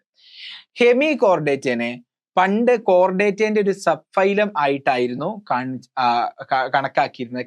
കാരണം ഇവർക്കൊരു നോട്ടോകോഡ് ലൈക്ക് സ്ട്രക്ചർ ഉണ്ട്. അതിനാണ് നമ്മൾ പ്രോട്ടോനോട്ടോകോഡ് ആയിട്ടുള്ള സ്റ്റോമോകോഡ് എന്ന് വിളിക്കുക. ഈ സ്റ്റോമോകോഡിനെ നമ്മൾ നോട്ടോകോഡായി തെറ്റിദ്ധരിച്ചിരുന്ന സമയത്ത് ഇവരെ കോഡേറ്റ് ആയിട്ട് അല്ലെങ്കിൽ കോഡേറ്റിന്റെ ഒരു സബ് ഫൈലമായിട്ടായിരുന്നു നമ്മൾ കൺസിഡർ ചെയ്തിരുന്നത്. അതിപ്പോ നമ്മൾ അപ്ഡേറ്റ് ചെയ്തു. ഇപ്പൊ എന്താണ്, ഹെമി കോർഡേറ്റയും കോർഡേറ്റയും രണ്ട് ഡിഫറെന്റ് ആയിട്ടുള്ള ഫൈലം തന്നെയാണ്. So hemichordata is not considered as a chordate subphylum, correct ആണ്, and possess a protonotocode called stomocode. So that is the answer. Option D ആണ് correct ആയിട്ടുള്ളത്. ഇനി which of the protein plays an direct role in muscle contraction? Insulin അല്ലല്ലോ, troponin. ശരിയല്ലേ? Okay, myoglobin trypsin യാതൊരു ബന്ധമില്ലാത്തതാണ്. So troponin ആണ്. ട്രോപ്പോണിന്റെ മുകളിൽ calcium വന്ന് bind ചെയ്യുമ്പോഴാണ് ആക്റ്റിൻ ബൈൻഡിങ് സൈറ്റുകൾ, മയോസിന്റെ ഹെഡ് ബൈൻഡ് ചെയ്യാനുള്ള ആക്റ്റിന്റെ സൈറ്റുകൾ അൺമാസ്ക് ചെയ്യപ്പെടുന്നത്. സോ ട്രോപ്പോണിന് ഡയറക്റ്റ് ഒരു എഫക്റ്റ് ആണ് മസിൽ കൺട്രാക്ഷന് ഉള്ളത്. ക്ലിയർ ആണല്ലോ? യെസ്. സോ അടുത്ത ക്വസ്റ്റ്യൻ എന്ന് പറയുന്നത് match the list of conditions, match the following ആണ്. ബേസിക്കലി അലർജി എന്ന് പറയുന്നത് എന്താ, എക്സാജറേറ്റഡ് ഇമ്മ്യൂൺ റെസ്പോൺസ് ആണ് അല്ലേ? അപ്പം ഞാൻ ഇവിടെ എഴുതി വെക്കാം, അലർജി എന്ന് പറയുന്നത് എക്സാജറേറ്റഡ് ഇമ്മ്യൂൺ റെസ്പോൺസ് ആണ്. So P goes to 2. Okay, uremia എന്ന് പറയുന്നത് എന്താണ്, malfunctioning of kidney which can lead to urea accumulation in blood. So Q4ലേക്കാണ് പോവുക. മയാസ്തീനിയ ഗ്രാവിസ് എന്ന് പറയുന്നത് ഓട്ടോ ഇമ്മ്യൂൺ ഡിസോർഡർ ആണ്, അഫക്റ്റിംഗ് ന്യൂറോ മസ്കുലർ ജംഗ്ഷൻ അല്ലേ, നമ്മൾ ലോക്കോമോഷനിൽ പഠിക്കുന്ന അസുഖമാണ്. സോ മയാസ്തീനിയ ഗ്രേവിസ് നമ്മൾ 3ലേക്കാണ് കൊണ്ടുപോകേണ്ടത്. ആൻഡ് അക്രോമെഗാലി എന്ന് പറയുന്നത് നമ്മൾ കെമിക്കൽ കോർഡിനേഷനിൽ പഠിക്കുന്ന കാര്യമാണ്, excess secretion of growth hormone S/1. അപ്പൊ നോക്ക്, അലർജീന്റെ കാര്യം നമ്മൾ എവിടെയാ പഠിക്കുന്നത്, അലർജീന്റെ കാര്യം പഠിക്കുന്നത് ഹ്യൂമൻ ഹെൽത്തിലാണ്. യുറീമിയന്റെ കാര്യം പഠിക്കുന്നത് നമ്മൾ എക്സ്ക്രീഷനിലാണ്. മയാസ്തീനിയ ഗ്രേവിസ് പഠിക്കുന്നത് ലോക്കോമോഷനിലാണ്. അക്രോമെഗാലി പഠിക്കുന്നത് കെമിക്കൽ കോർഡിനേഷൻ. അപ്പൊ ഹ്യൂമൻ ഫിസിയോളജി കംപ്ലീറ്റ് ഒരുമിച്ചാണ് ചോദിക്കുക. മനസ്സിലായോ? അപ്പൊ ഇതുപോലത്തെ ഡിഫറെന്റ് ചാപ്റ്റേഴ്സ് ഒരുമിച്ച് ചോദിക്കുന്ന നല്ല ഭംഗിയുള്ള ക്വസ്റ്റ്യൻസ് നമുക്ക് കാണാൻ സാധിക്കും. സോ P2 Q4 ആണ് വരുന്നത്. So option C will be the answer. ഇനി അടുത്ത ബ്യൂട്ടിഫുൾ ആയിട്ടുള്ള ഒരു ക്വസ്റ്റ്യൻ നമുക്ക് നോക്കാം. Polymerise chain reaction is use to amplify a gene of interest. ഒരു ജീൻ ഓഫ് ഇൻട്രസ്റ്റ് കോപ്പി ചെയ്യാൻ വേണ്ടിയിട്ട് ഉപയോഗിക്കുന്ന മെഷീനറിയാണ് PCR. If after 30 cycles of PCR 1 billion copies of gene of interest are produced, approximately how many copies of GOI, gene of interest, were present at the end of the 20th cycle? ഇതിനെ നമുക്ക് എങ്ങനെ answer ചെയ്യാൻ പറ്റും? നമുക്കറിയാം, ഒരു cycle കഴിഞ്ഞാൽ 2 കോപ്പിയാണ് ഉണ്ടാവുക, 2 cycle കഴിഞ്ഞാൽ 4 കോപ്പിയാണ് ഉണ്ടാവുക. n സൈക്കിൾ കഴിഞ്ഞാൽ after n cycles of PCR എത്ര നമ്പർ ഓഫ് DNA കോപ്പീസ് ഉണ്ടായിരിക്കും എന്ന് ചോദിച്ചാൽ, number of DNA copies, number of copies is equal to 2n. 2n copies ആണ് ഉണ്ടാവുക ആഫ്റ്റർ n സൈക്കിൾസ്. ഇനി നമ്മളോട് ചോദിച്ചത് ആഫ്റ്റർ 20 സൈക്കിളിന് ശേഷം എത്ര DNA കോപ്പിയാണ് ഉണ്ടായിരിക്കുക എന്നാണ്. സോ ആൻസർ ഈസ് 2/20 അല്ലേ? പക്ഷെ അങ്ങനെ ഒരു ആൻസർ നമുക്ക് ഇവിടെ കാണാൻ സാധിക്കുന്നില്ല എന്നുള്ളതാണ്. അപ്പൊ നമുക്ക് ഇവിടെ തന്ന ഒരു കാര്യമുണ്ട്. എന്താ തന്ന കാര്യം എന്ന് പറയുന്നത്, ആഫ്റ്റർ 30 സൈക്കിൾസ് 1 ബില്യൺ കോപ്പീസ് ആണ് ഉണ്ടാവുക. ഇത് നമ്മൾ NCERT-യിലും തന്ന കാര്യമാണ്. അപ്പൊ നമുക്ക് എന്ത് മനസ്സിലാക്കാൻ പറ്റും, ആഫ്റ്റർ 30 സൈക്കിൾസ് എന്ന് പറഞ്ഞാൽ 2/30 വിൽ ഗീവ് 1 ബില്യൺ കോപ്പീസ് എന്ന് നമുക്ക് എഴുതാൻ പറ്റും. എന്നിട്ട് ഇതിൽ നിന്നും 2/20 എത്രയെന്നാണ് കണ്ടുപിടിക്കേണ്ടത്. കാരണം ഓപ്ഷൻ ഒക്കെ നമ്മൾ നോക്കുന്ന സമയത്ത് ബില്യണും മില്യണും ഒക്കെ തന്നെയാണ് ഉള്ളത്. അപ്പൊ ഞാൻ ഈ 2/30 ഈക്വൽ ടു 1 ബില്യൺ കോപ്പി എന്നുള്ളതിനെ ഞാൻ എന്ത് എഴുതുകയാണ്, 1 ബില്യണ് ഞാൻ മില്യണിലേക്ക് മാറ്റുകയാണ്. 1 ബില്യൺ എത്ര മില്യണാ നിങ്ങൾക്ക് അറിയോ? യെസ്, 1000 മില്യൺ ആണ് 1 ബില്യൺ എന്ന് പറയുന്നത്. സോ 1000 മില്യൺ ആണ് 2/30 എന്ന് പറയുന്നത്. ഈ 2/30നെ 2/20യിലേക്ക് മാറ്റി എഴുതാൻ വേണ്ടിയിട്ട് 2/10 into 2⁻20 എന്ന് ഞാൻ എഴുതി. അത് ഈക്വൽ ടു 1000 മില്യൺ ആണ്. ഓക്കെ, ഇനി ഈ 2⁻10 എത്രയാന്നുള്ളത് നിങ്ങൾക്ക് അറിയോ? 1024 2⁻10 എന്ന് പറയുന്നത്. ഈ 1024 ഞാൻ ഓപ്ഷൻ നോക്കുന്ന സമയത്ത് 0.6 ബില്യണും 0.1 ബില്യണും 1 മില്യണും 10 മില്യണും ഒക്കെ ഭയങ്കര എക്സ്ട്രീം ആയിട്ടുള്ള ഡിഫറൻസ് നമുക്ക് കാണാൻ സാധിക്കുന്നുണ്ട്. അപ്പൊ ഞാൻ ഇവിടെ 1024 അപ്രോക്സിമേറ്റ്ലി 1000 എന്ന് എഴുതുകയാണ്. So 1000 into 2⁻20 equal to 1000 million എന്ന് എനിക്ക് എഴുതാൻ പറ്റും അല്ലേ? ഇവിടെ 1000 എന്നല്ലേ ഞാൻ എഴുതണ്ടേ, 10 അല്ല 1000. Yes.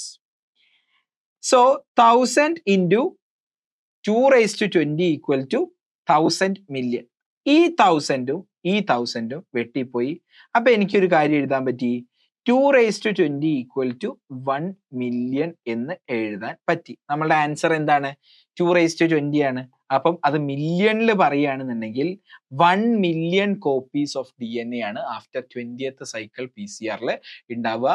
So 1 million will be the answer, option C. അടിപൊളിയായിട്ടുള്ള ക്വസ്റ്റ്യൻ ആണ് അല്ലേ? കോൺസെപ്ഷ്യൽ ക്വസ്റ്റ്യൻ ആണ്. ഇനി നോക്ക്, ഇനി ഈ ക്വസ്റ്റ്യൻ നമ്മളുടെ ബ്രീത്തിങ് ആൻഡ് എക്സ്ചേഞ്ച് ഓഫ് ഗ്യാസസിൽ വരുന്ന ക്വസ്റ്റ്യൻ ആണ്. അടിപൊളിയായിട്ടുള്ള ഒരു ക്വസ്റ്റ്യൻ ആണ്, കോൺസെപ്ഷ്യലി റിച്ച് ആയിട്ടുള്ള, NCERT നേരിട്ട് പറയാത്ത, എന്നാൽ NCERT പുറമേ ഒരു കാര്യവും ഇതിൽ വേണ്ടാത്തൊരു ഒരു എന്താണ് ക്വസ്റ്റ്യൻ ആണിത്. So which of the following statement is correct about the oxygen dissociation curve relative to A and C relative to curve B? So നോക്ക്, എന്താണ് ഓക്സിജൻ ഡിസോസിയേഷൻ കർവ് എന്ന് പറഞ്ഞാൽ? എന്താണ് ഓക്സിജൻ ഡിസോസിയേഷൻ കർവ് എന്ന് നമ്മൾ പറയുന്നത്? ഓക്സിജൻ ഡിസോസിയേഷന്റെ കർവ് എക്സ് ആക്സിസും Y ആക്സിസും നമ്മൾ നോക്കുകയാണെന്നുണ്ടെങ്കിൽ എന്താണ് എക്സ് ആക്സിസിൽ ഉണ്ടാവുക?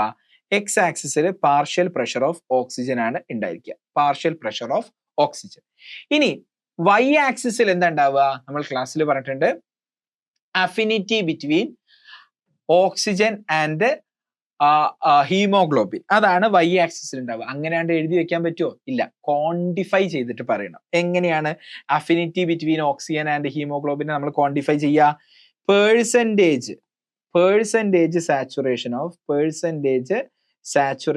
Of oxygen with haemoglobin. അതാണ് നമുക്ക് ഇവിടെ വൈ ആക്സിസിൽ നമുക്ക് കാണാൻ സാധിക്കുക. ഇനി നമുക്കറിയാം, നമ്മൾ NCERT പറയുന്ന കാര്യമാണ്, ഇവർ തമ്മിൽ ഒരു ഗ്രാഫ് വരയ്ക്കുകയാണെന്നുണ്ടെങ്കിൽ പാർഷ്യൽ പ്രഷർ ഓഫ് ഓക്സിജൻ കൂടുന്നതിനനുസരിച്ച് ഓക്സിജനും ഹീമോഗ്ലോബിനും തമ്മിലുള്ള അഫിനിറ്റി കൂടി വരും. പക്ഷേ ലീനിയർ ആയിട്ടുള്ള ഒരു കൂടലല്ല കൂടി വരിക, ഒരു സ്ലൈറ്റ്ലി എസ് ഷേപ്ഡ് ആയിട്ടുള്ള ഒരു കൂടലാണ് കൂടി വരിക. ശരിയല്ലേ? ഒരു സ്ലൈറ്റ്ലി എസ് ഷേപ്പ് ആയിട്ടുള്ള ഒരു കൂടലാണ് കൂടി വരിക. ഈ ഷേപ്പിന് നമ്മൾ എസ് ഷേപ്പ് എന്നല്ല പറയാ, സിഗ്മോയിഡ് ഷേപ്പ് എന്നാ പറയാ. അപ്പൊ ഇതൊരു സിഗ്മോയിഡ് കർവാണ്. Oxygen dissociation curve is a sigmoid curve.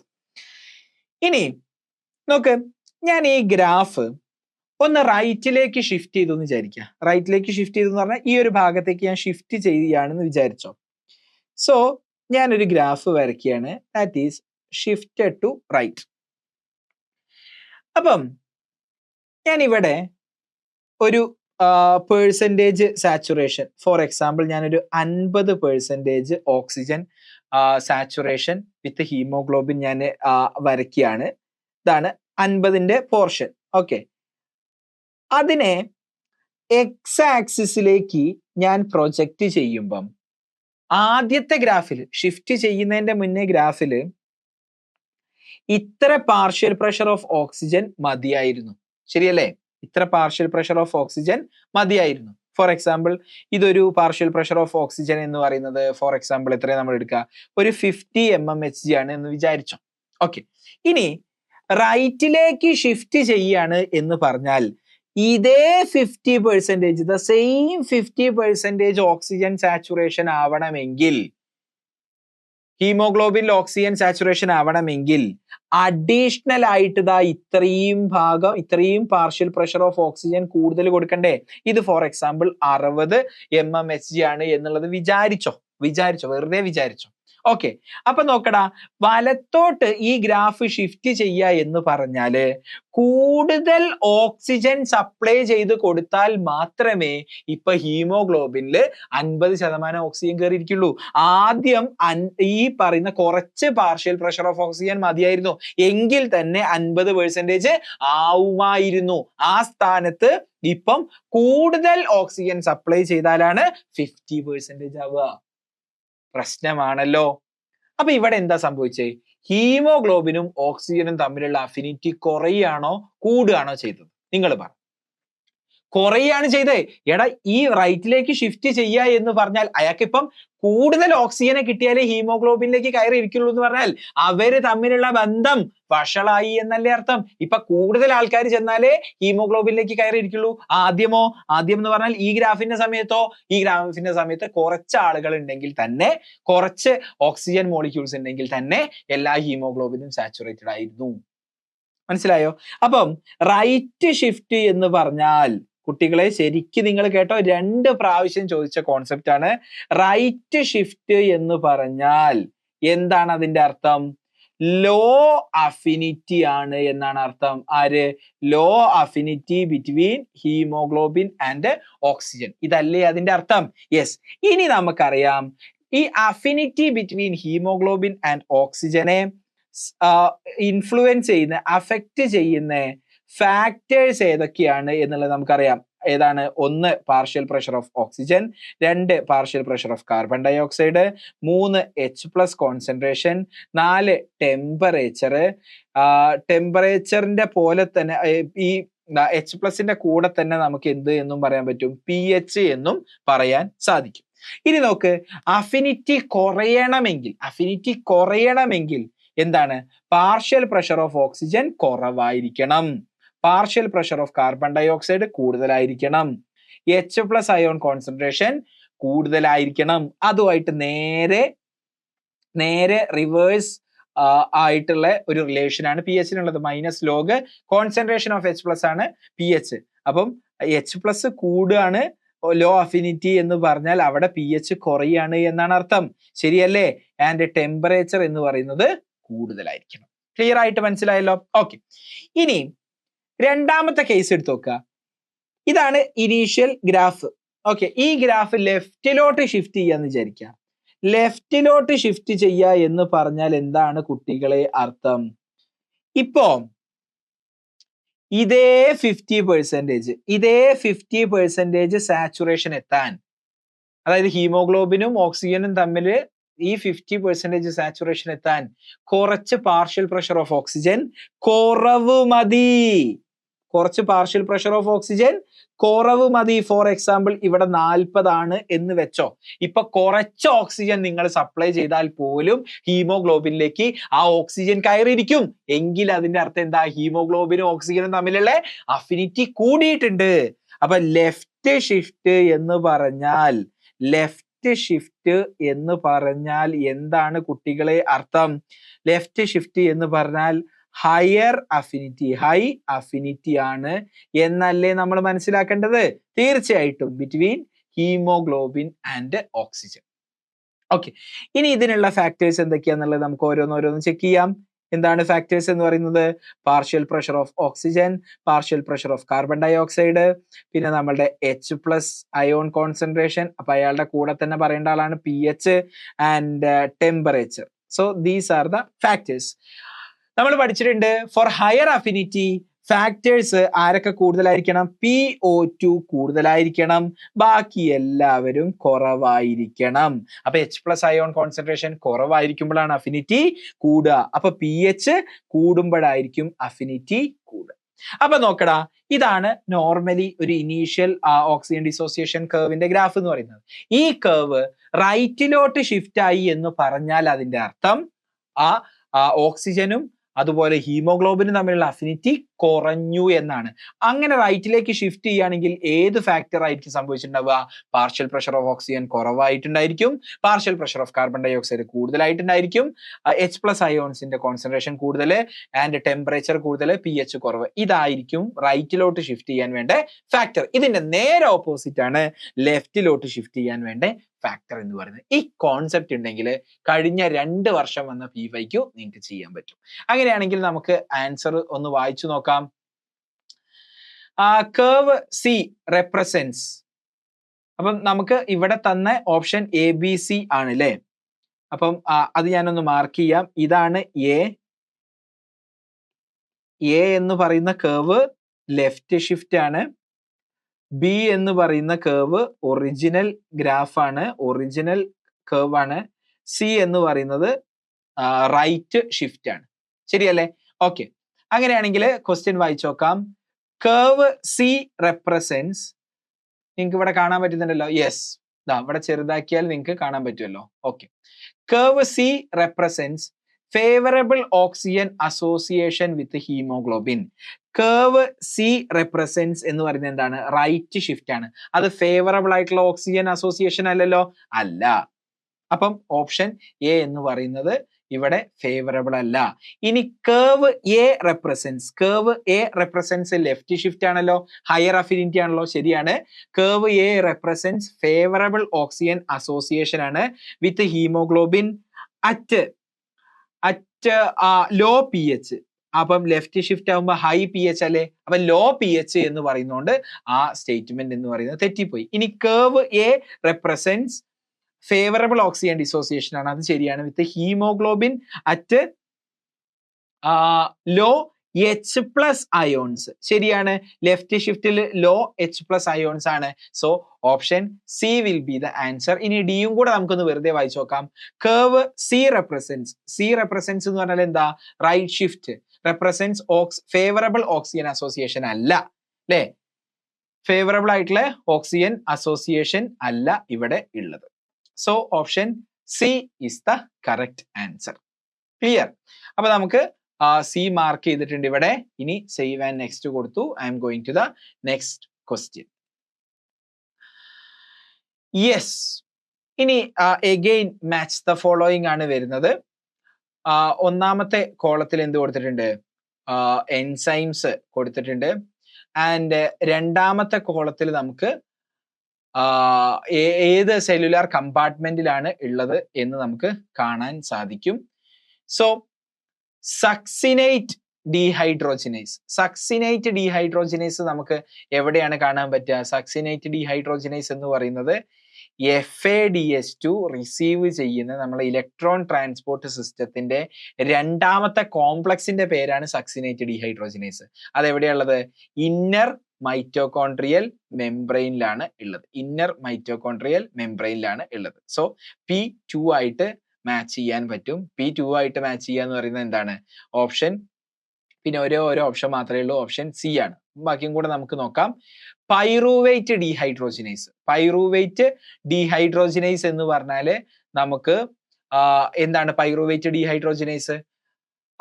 നമ്മളെ ഗ്ലൈക്കോളിസിസ് കഴിഞ്ഞാൽ കിട്ടുന്ന പൈറുവേറ്റിനെ നമ്മൾ എന്താ ചെയ്യുക? നേരെ മൈറ്റോകോൺട്രിയന്റെ മെട്രിക്സിലേക്ക് കൊണ്ടുപോകും. മൈറ്റോകോൺട്രിയന്റെ മെട്രിക്സിന്റെ അകത്ത് വെച്ചിട്ട് അയാളെ അസറ്റൈൽ കോയയാക്കി മാറ്റും. അവിടെ നമ്മൾ ഉപയോഗിക്കുന്ന എൻസൈമാണ് പൈറുവേറ്റ് ഡീഹൈഡ്രോജിനേസ്. അപ്പം ഈ എൻസൈം എവിടെയുള്ള ഉണ്ടാവുക? ആ സംഭവം നടക്കുന്ന സ്ഥലം, ആ സംഭവം നടക്കുന്നത് മൈറ്റോകോൺട്രിയൽ മെട്രിക്സിലാണ്. കണ്ടോ? Q3 ആണ്. ഇനി ലാക്റ്റേറ്റ് ഡീഹൈഡ്രോജിനേസ് എവിടെയാണ്? ലാക്റ്റിക് ആസിഡ് ഫെർമെന്റേഷൻ സംഭവിക്കുക. ലാക്റ്റിക് ആസിഡ് ഫെർമെന്റേഷൻ സംഭവിക്കുന്നത് ഗ്ലൈക്കോളിസിസ് കഴിഞ്ഞിട്ട് പൈറുവേറ്റ് ഉണ്ടാവും. ഈ പൈറുവേറ്റിനെ അസറ്റൈൽ കോയയാക്കി മാറ്റണമെങ്കിൽ മൈറ്റോകോൺട്രിയന്റെ അകത്തേക്ക് കൊണ്ടുപോകണം. പക്ഷെ അത് എയറോബിക് റെസ്പിറേഷൻ ആണ് അല്ലേ? പക്ഷെ എയറോബിക് റെസ്പിറേഷൻ നടക്കുന്നില്ല എങ്കിൽ അയാൾ അനേറോബിക് റെസ്പിറേഷനിലേക്ക് പോവും. അനേറോബിക് റെസ്പിറേഷനിലേക്ക് പോവാൻ വേണ്ടിയിട്ടാണ് നമ്മുടെ സ്കെലിറ്റൽ മസിലൊക്കെ പൈറുവേറ്റ് എന്തായിട്ട് മാറുന്നത്? പൈറുവേറ്റ് ലാക്റ്റിക് ആസിഡ് ആയി മാറുന്നത്. That is called lactic acid fermentation. അത് നടക്കുന്നത് സൈറ്റോപ്ലാസത്തിലാണ്. ശരിയല്ലേ? യെസ്. ഇനി ATP സിന്തേസ് എവിടെയാണ് ഉണ്ടാവുക? ATP സിന്തേസ് തൈലക്കോയിഡ് മെംബ്രെയിനിലാണ് നമുക്ക് കാണാൻ പറ്റുക. നിങ്ങൾ ഫോട്ടോസിന്തസിസിലും ഇക്കാര്യം പഠിക്കുന്നതാണ്. So option C will be the answer. Going to the next question. What will be the sequence of RNA synthesized using the following DNA template strand എന്നാണ് നമ്മളോട് ചോദിച്ചിട്ടുള്ളത്. സോ ദ ഗിവൺ സ്ട്രാൻഡ് എന്താണ് നമുക്ക് തന്നത് എന്ന് ചോദിച്ചാൽ 5 പ്രൈം തന്നിട്ടുണ്ട്. GTC TAGGCTTCTC. ശരിയല്ലേ? ഇതെന്താണ് എന്നാണ് പറഞ്ഞത്? ടെംപ്ലേറ്റ് സ്ട്രാൻഡ് ആണ് എന്നാണ് പറഞ്ഞത്. ടെംപ്ലേറ്റ് സ്ട്രാൻഡ് ആണ് എന്നാണ് നമ്മളടുത്ത് പറഞ്ഞത്. ഈ ടെംപ്ലേറ്റ് സ്ട്രാൻഡിന് കോംപ്ലിമെന്ററി ആയിട്ടാണ് ആര് സിന്തസൈസ് ചെയ്യുക? mRNA സിന്തസൈസ് ചെയ്യുക. ക്ലിയർ ആണല്ലോ? ഈ mRNAന്റെ സിന്തസിസ് ഏത് ഡയറക്ഷനിലാണ് നടക്കുക? 5 prime to 3 prime. RNA synthesis ഏത് ഡയറക്ഷനിലാണ് കുട്ടികളെ നടക്കുക? 5 പ്രൈം ടു 3 പ്രൈം ഡയറക്ഷനിലാണ് നടക്കുക. സോ പുതിയ RNA ഈ ടെംപ്ലേറ്റ് സ്ട്രാൻഡിൽ നിന്നും സിന്തസൈസ് ചെയ്യുന്ന RNA എന്ന് പറയുന്നത് 5 പ്രൈം എൻഡിൽ തുടങ്ങണം. സോ ഇവിടെ 3 പ്രൈം ആണെങ്കിൽ തുടങ്ങുന്ന ഈ എൻഡ് എന്ന് പറയുന്നത് 5 പ്രൈം ആയിരിക്കും. സോ 5 പ്രൈം ടു 3 പ്രൈം ആണ് ഉണ്ടായിട്ട് പോണ്ടത്. ഇനി പുതിയ RNA ഈ ടെംപ്ലേറ്റ് സ്ട്രാൻഡിന് കോംപ്ലിമെന്ററി ആയിട്ടുള്ള RNA നോക്കുകയാണെങ്കിൽ സിക്ക് കോംപ്ലിമെന്ററി ആയിട്ട് ആരുണ്ടായിരിക്കും? G ഉണ്ടായിരിക്കും. ടിക്ക് കോംപ്ലിമെന്ററി ആയിട്ട് A ഉണ്ടായിരിക്കും. സിക്ക് കോംപ്ലിമെന്ററി ആയിട്ട് G ഉണ്ടായിരിക്കും. ടിക്ക് A, സിക്ക് G, ജിക്ക് C, ജിക്ക് C, Aക്ക് T ഉണ്ടോ? ഇല്ല. U, ടിക്ക് A, സിക്ക് G, ടിക്ക് A ആൻഡ് ജിക്ക് C. അല്ലേ? ഇതാണ് ഉണ്ടായിരിക്കുക. സോ 5 പ്രൈം ടു 3 പ്രൈം ആണ് നമ്മൾ വായിക്കുന്നതെന്നുണ്ടെങ്കിൽ ഇവിടെ നിന്ന് ഇങ്ങോട്ടേക്ക് വായിക്കണം. സോ നമ്മളുടെ ഉത്തരത്തില് എല്ലാം 5 പ്രൈം ടു 3 പ്രൈം ആണ് നമ്മൾ വായിക്കുന്നത്. നമുക്ക് 5 പ്രൈം ടു 3 പ്രൈം ആണ് എല്ലാ ഓപ്ഷനും. അപ്പൊ നമുക്ക് 5 പ്രൈം ടു 3 പ്രൈം വായിക്കുകയാണെന്നുണ്ടെങ്കിൽ എങ്ങനെയാ നമ്മൾ വായിക്കുക? GAG AAG. നിങ്ങൾക്ക് ഉത്തരം കിട്ടിയോ? Yes. CCUAGAC. 5 prime to 3 prime ആണ് നമ്മൾ വായിക്കേണ്ടത്. അടിപൊളി ക്വസ്റ്റ്യൻ അല്ലേ? സിമ്പിൾ ആയിട്ടുള്ള ക്വസ്റ്റ്യൻ ആണ്. സോ ആൻസർ ബി ഓപ്ഷൻ ആണ് ആൻസർ ആയിട്ട് നമുക്ക് എടുക്കാൻ സാധിക്കുക. നമ്മൾ 2024 ഐസറിലെ ബോട്ടണിയിൽ വന്നിട്ടുള്ള ക്വസ്റ്റ്യൻസ് ഏതൊക്കെയാണെന്നാണ് വർക്ക്ഔട്ട് ചെയ്യാൻ വേണ്ടി പോകുന്നത്. ഫസ്റ്റ് ക്വസ്റ്റ്യൻ ആയിട്ട് വന്നിട്ടുള്ളത് നമ്മുടെ ഇക്കോളജി അല്ലെങ്കിൽ ഇക്കോസിസ്റ്റം എന്ന് പറയുന്ന ഒരു ബ്രാഞ്ചിൽ നിന്നുള്ള ക്വസ്റ്റ്യൻ ആണ്. +2 ബേസ്ഡ് ചെയ്തിട്ടുള്ള ക്വസ്റ്റ്യൻ ഞാൻ വായിക്കാം. A population with n is equal to 400 individual increases in numbers till it reaches an asymptote at k 500 individuals and k being the carrying capacity, assuming the intrinsic rate of natural increase to be 0.01. What would be the population growth rate dn by dt? നമുക്ക് ഒരു problem ആണ് തന്നിട്ടുള്ളത്. ബയോളജിയിൽ കാര്യങ്ങളൊക്കെ തന്നിട്ടുണ്ട്. നമ്മളോട് ചോദിച്ച question എന്താണ്? പോപ്പുലേഷന്റെ growth rate എത്രയാണെന്നാണ് കാണാനുള്ളത്. അപ്പം ഈ ഗ്രോത്ത് റേറ്റ് കാണാൻ നമ്മൾ ഇക്കോളജിയിൽ 2 ഇക്വേഷൻസ് പഠിച്ചിട്ടുണ്ട്. അപ്പൊ ഇവിടെ വന്നിട്ടുള്ളത് ഏതാണ്? നമ്മളോട് കാണാൻ പറഞ്ഞിട്ടുള്ളത് dn/dt ആണ് കാണാൻ പറഞ്ഞിട്ടുള്ളത് അല്ലെ? അപ്പൊ dn/dt കാണാനുള്ള ഇക്വേഷൻ എന്താണ്?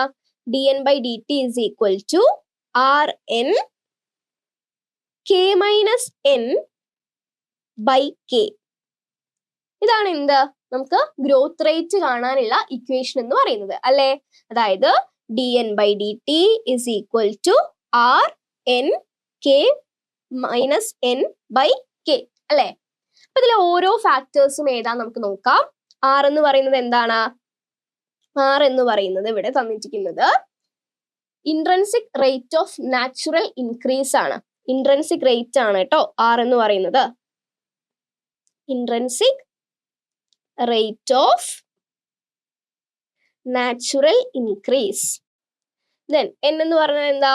നമുക്ക് തന്നിട്ടുള്ള n എന്ന് പറയുന്നത് ഇവിടെ ഇൻഡിവിജ്വൽ ആണ്, നമ്പർ ആണ് തന്നിട്ടുള്ളത് കേട്ടോ. ദെൻ കെ എന്ന് പറയുന്നത് എന്താണ്?